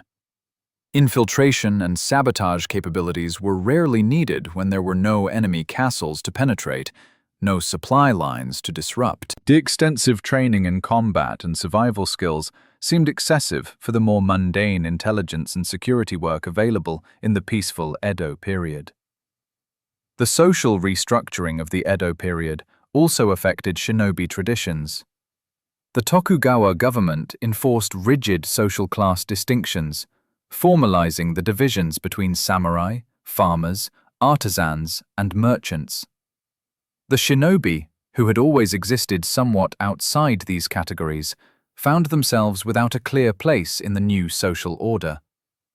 Some shinobi families identified themselves as samurai and were accepted into that class, though often as lower-ranking members. Others were classified as farmers or merchants based on their secondary occupations. But the fluidity that had allowed shinobi to move between social roles, adopting different identities as operations required, was incompatible with the rigid class system the Tokugawa enforced. The transmission of shinobi knowledge began to break down during the Edo period. In peacetime, young people had fewer incentives to undertake the demanding training regimen. The economic rewards were lower, the social status was ambiguous, and the practical applications were limited. Why spend years learning to infiltrate castles when there were no castle infiltrations to conduct? Some families attempted to preserve the traditions through documentation. Previously, oral knowledge was written down in scrolls and manuals. Works like the Bansen Shukai, compiled in 1676, and the Shoninki, written in 1681, attempted to systematically record shinobi techniques, philosophy, and practices. These texts are invaluable historical sources, but their very creation suggests recognition that the living tradition was fading and needed to be preserved in written form. The content of these texts is revealing. They describe techniques and capabilities in detail, but they also reflect a world that was already passing. The authors were recording a tradition for posterity, acknowledging implicitly that the conditions that had sustained the tradition were disappearing. These were not training manuals for active operatives, but historical records of practices that were becoming obsolete. As generations passed during the Edo period, the gap between documented knowledge and living practice widened. Techniques described in scrolls might be studied intellectually, but without practical application in real operations, the experiential knowledge that made those techniques effective was lost. Reading about infiltration techniques is vastly different from actually infiltrating a guarded castle under operational conditions. The psychological and cultural dimensions of shinobi tradition also eroded. The mindset that had sustained operatives through dangerous missions, the acceptance of moral ambiguity, the comfort with deception, the willingness to subordinate personal honor to mission success, was difficult to maintain without practical reinforcement. In peaceful times, these attitudes seemed less like necessary adaptations to harsh realities and more like troubling ethical compromises. The mythology around shinobi began to diverge from reality during this period. As the actual practice faded, popular imagination filled the void. Theater performances and popular literature depicted shinobi with increasingly supernatural abilities, transforming historical reality into entertainment fantasy. The real skills, observation, deception, physical prowess developed through training, were less dramatic than magical invisibility or superhuman combat abilities. Ironically, this mythologization may have contributed to the tradition's decline. As shinobi became associated with supernatural fantasy rather than practical capability, serious study of the actual techniques diminished. Why study real infiltration methods when popular culture suggested shinobi could simply become invisible or walk through walls? Some families maintained elements of the tradition into the 18th and 19th centuries, but these were increasingly fragments rather than complete systems. A family might preserve particular skills, perhaps herbal medicine knowledge or specific martial techniques, while the broader context that gave those skills meaning was lost. The comprehensive training system that had created complete operatives capable of complex missions was gradually dismantled. The opening of Japan to Western influence in the mid-19th century brought new challenges and opportunities. The modernization of Japan during the Meiji Restoration required new forms of intelligence and security services. Some elements of shinobi tradition influenced the development of modern Japanese intelligence organizations, but the connection was indirect and filtered through fundamental changes in technology, society, and warfare. Modern warfare, with its firearms, artillery, and industrial logistics, operated on scales and with technologies that made many traditional shinobi methods obsolete. Infiltrating a medieval castle was fundamentally different from penetrating modern military installations. The psychological and social engineering skills remained relevant, but the physical techniques and much of the technical knowledge were outdated. By the 20th century, the shinobi tradition as a living practice had effectively ended. What remained were historical records, fragmented techniques preserved in various martial arts, and a mythology that had diverged wildly from historical reality. The comprehensive training system, the family networks, the integration of physical skills, technical knowledge, and psychological sophistication, all of this existed only in the past. The decline was not a sudden collapse, but a gradual fading. There was no specific moment when the last true shinobi died, or when the tradition officially ended. Instead, over generations, the practice became less complete, less coherent, less connected to its original purposes. Like many traditional practices, it adapted to changing conditions, until at some point it had changed so much that it was no longer recognizably the same thing. Yet something persisted. The memory of the shinobi remained potent in Japanese culture and would eventually spread globally. The historical reality, even in fragmented and distorted form, continued to fascinate. The idea of individuals who, through training and discipline, achieved extraordinary capabilities resonated across cultures and centuries. As we move toward understanding how this historical tradition became transformed into modern mythology, we must recognize the decline was inevitable. The shinobi were products of specific historical conditions, the warfare and political fragmentation of medieval Japan. When those conditions changed, the tradition that had thrived within them could not survive unchanged. There is perhaps something melancholy in this recognition. The sophistication, the dedication, the accumulated wisdom of centuries gradually fading because the world that needed those skills had transformed into something different. But this is the pattern of human traditions. They emerge to meet specific needs, flourish when conditions support them, and fade when the world changes. The shinobi did not disappear because they failed, or because their skills were inadequate. They faded because they succeeded too well, because the unification and pacification of Japan that their work had sometimes supported eliminated the conditions that made their profession necessary. In a sense, they were victims of peace, casualties of stability, practitioners of arts that a better world no longer needed. As twilight deepens on this chapter of history, we can honor what was without lamenting what could not be preserved. The decline of the shinobi tradition was not tragedy, but transformation. Not ending, but evolution into new forms. The story did not stop. It changed, adapted, and eventually became something quite different from what it had been. Let us now explore what the shinobi became in imagination and legend.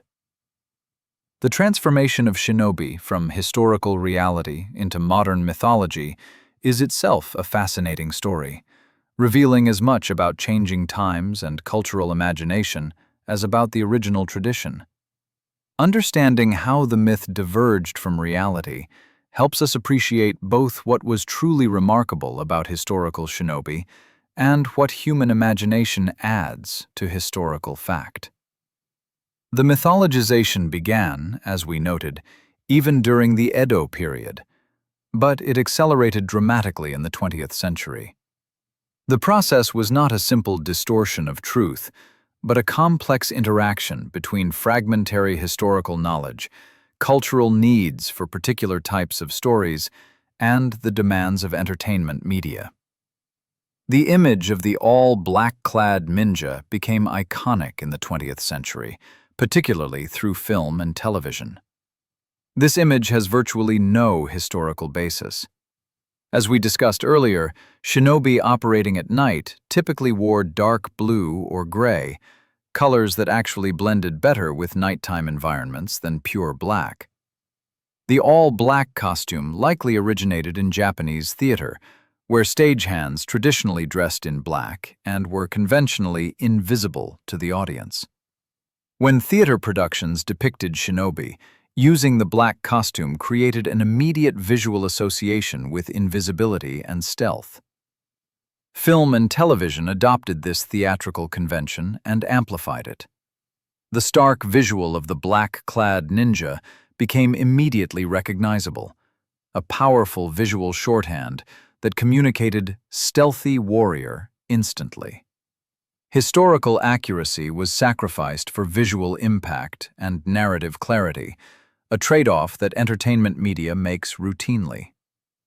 The emphasis on martial arts combat in ninja mythology similarly reflects entertainment needs more than historical reality. As we explored, historical shinobi avoided combat when possible, viewing violence as a last resort when stealth and deception failed.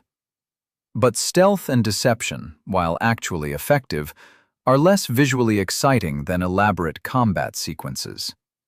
Film and television needed action, needed visible conflict, needed scenes that could carry visual drama.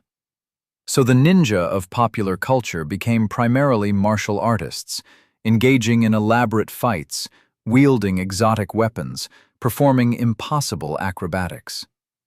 These depictions bore little relationship to historical shinobi practice, but met the requirements of action-oriented entertainment. The weapons mythology is particularly extensive. Shuriken, throwing stars or blades, became iconic ninja weapons in popular culture, despite their limited historical use and effectiveness.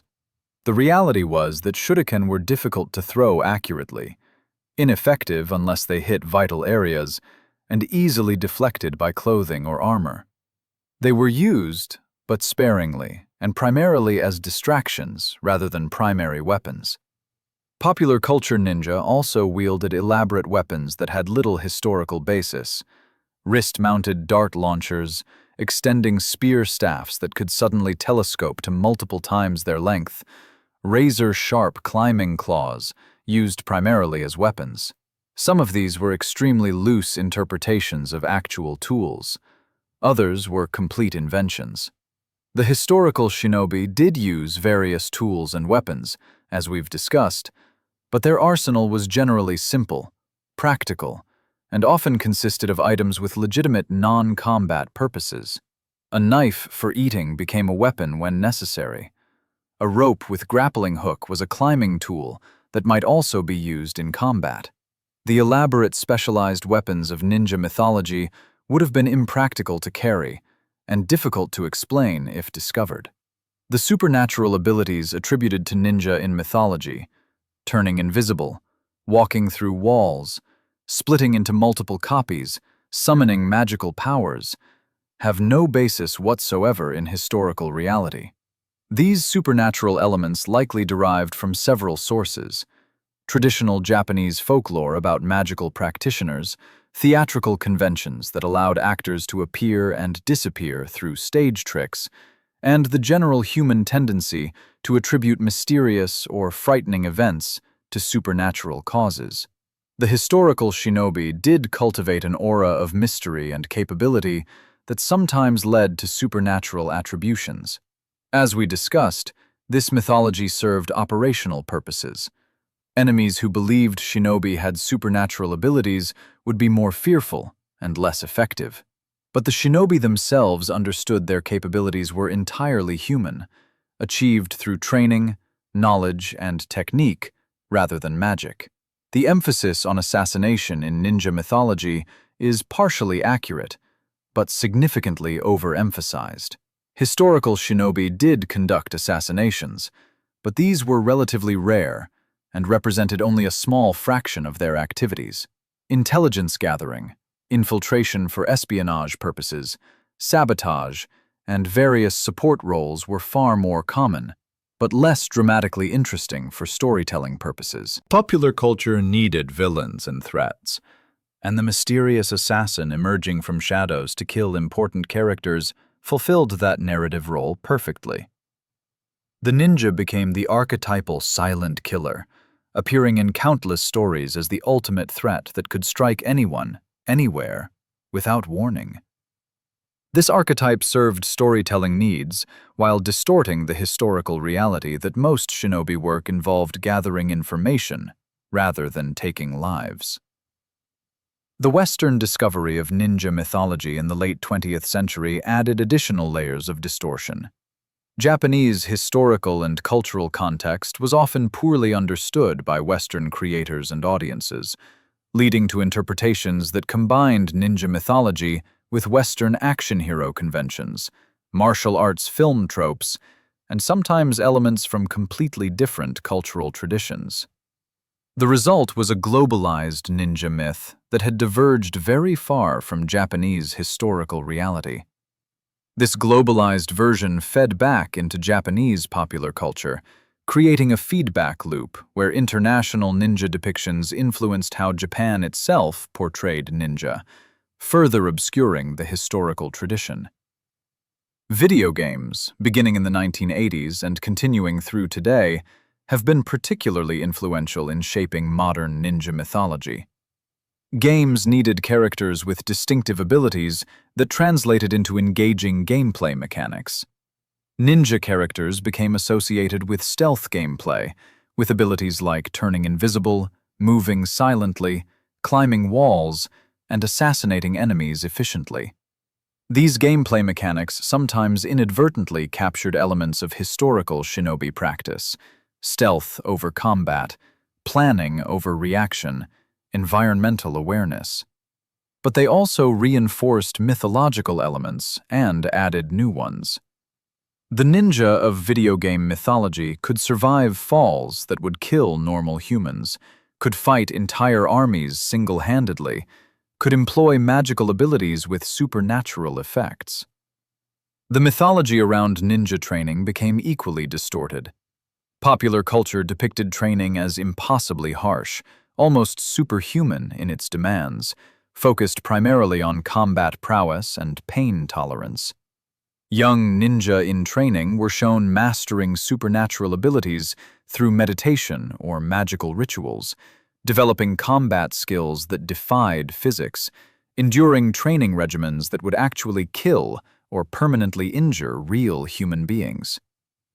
The historical reality of shinobi training, as we've explored extensively in this documentary, was sophisticated and demanding, but entirely within human capabilities. It was progressive and careful, designed to develop capabilities over years without causing injury that would end careers before they began.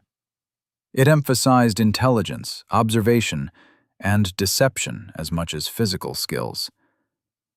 None of this is as visually dramatic as the training montages popular culture prefers. Interestingly, some elements of ninja mythology have prompted real attempts to reconstruct or practice supposed ninja techniques. Various martial arts schools claim to teach authentic ninjutsu, the martial arts of the shinobi. Some of these schools have legitimate connections to historical traditions, preserving techniques that descended from actual shinobi practices. Others have more dubious claims, teaching systems that were largely invented in the 20th century but marketed as ancient secrets.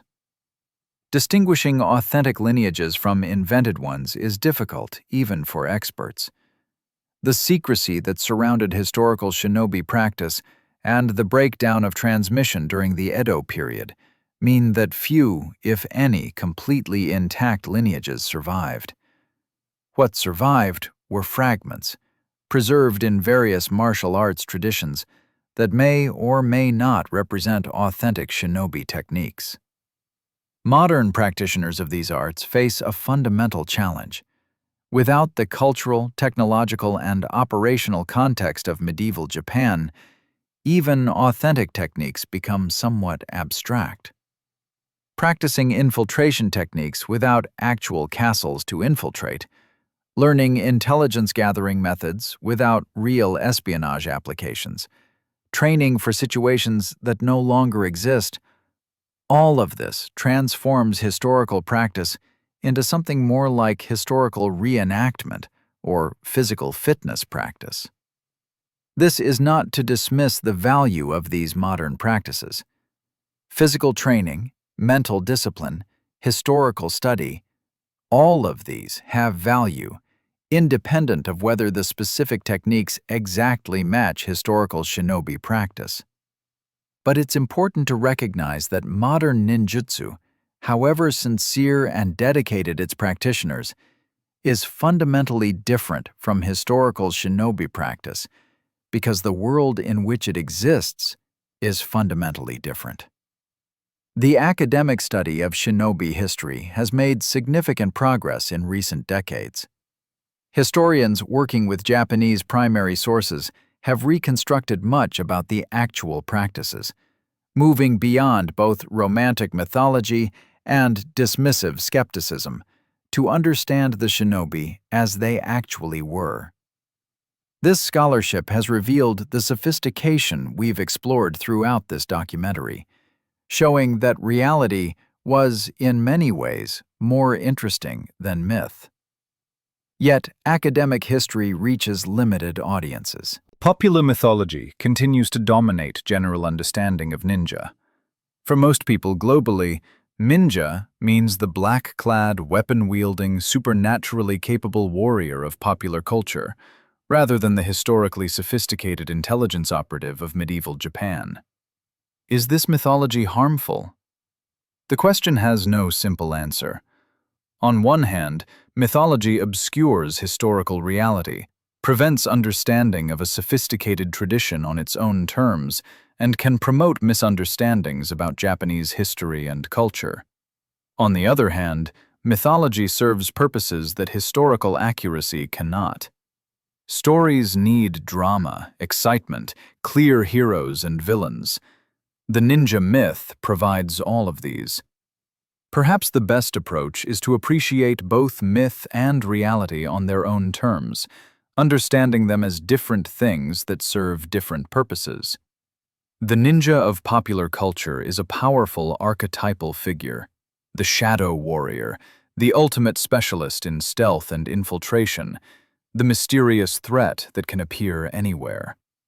This archetype speaks to something in human psychology, our fascination with secrecy and capability, our attraction to figures who master specialized skills to superhuman levels.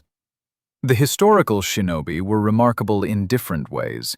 In their systematic approach to training, their sophisticated understanding of psychology and human behavior, their integration of physical and mental capabilities, their operation within complex social and political contexts. Understanding the historical reality doesn't diminish the enjoyment of ninja mythology. It adds depth and context that makes both more interesting. As modern interest in ninja continues globally, perhaps there's an opportunity for these two streams, myth and history, to inform each other more productively. Popular culture could incorporate more historical authenticity while maintaining entertainment value. Historical scholarship could engage more with popular culture rather than dismissing it. Both approaches could coexist, each serving its own purposes while acknowledging the other. The transformation of shinobi from historical profession to global myth is itself a remarkable cultural phenomenon. That these specialized intelligence operatives from medieval Japan became recognized worldwide, that children on every continent play games involving ninja characters, that the word ninja is understood across languages and cultures. This cultural reach would surely amaze the historical shinobi themselves. They sought to be invisible, to operate unnoticed, to complete missions without ever being known. Instead, they became among the most visible and recognizable figures from Japanese history, known globally in ways that the samurai, shoguns, and emperors they served could never match. There is perhaps some irony in this outcome, but also a strange kind of immortality. As we approach the conclusion of our journey through shinobi history and mythology, we carry forward both the historical understanding we've developed and an appreciation for why the myth has proven so enduring. The fascination these shadow warriors inspire is not entirely unearned. The reality, properly understood, is itself fascinating enough to justify continued interest, even if it differs significantly from popular imagination.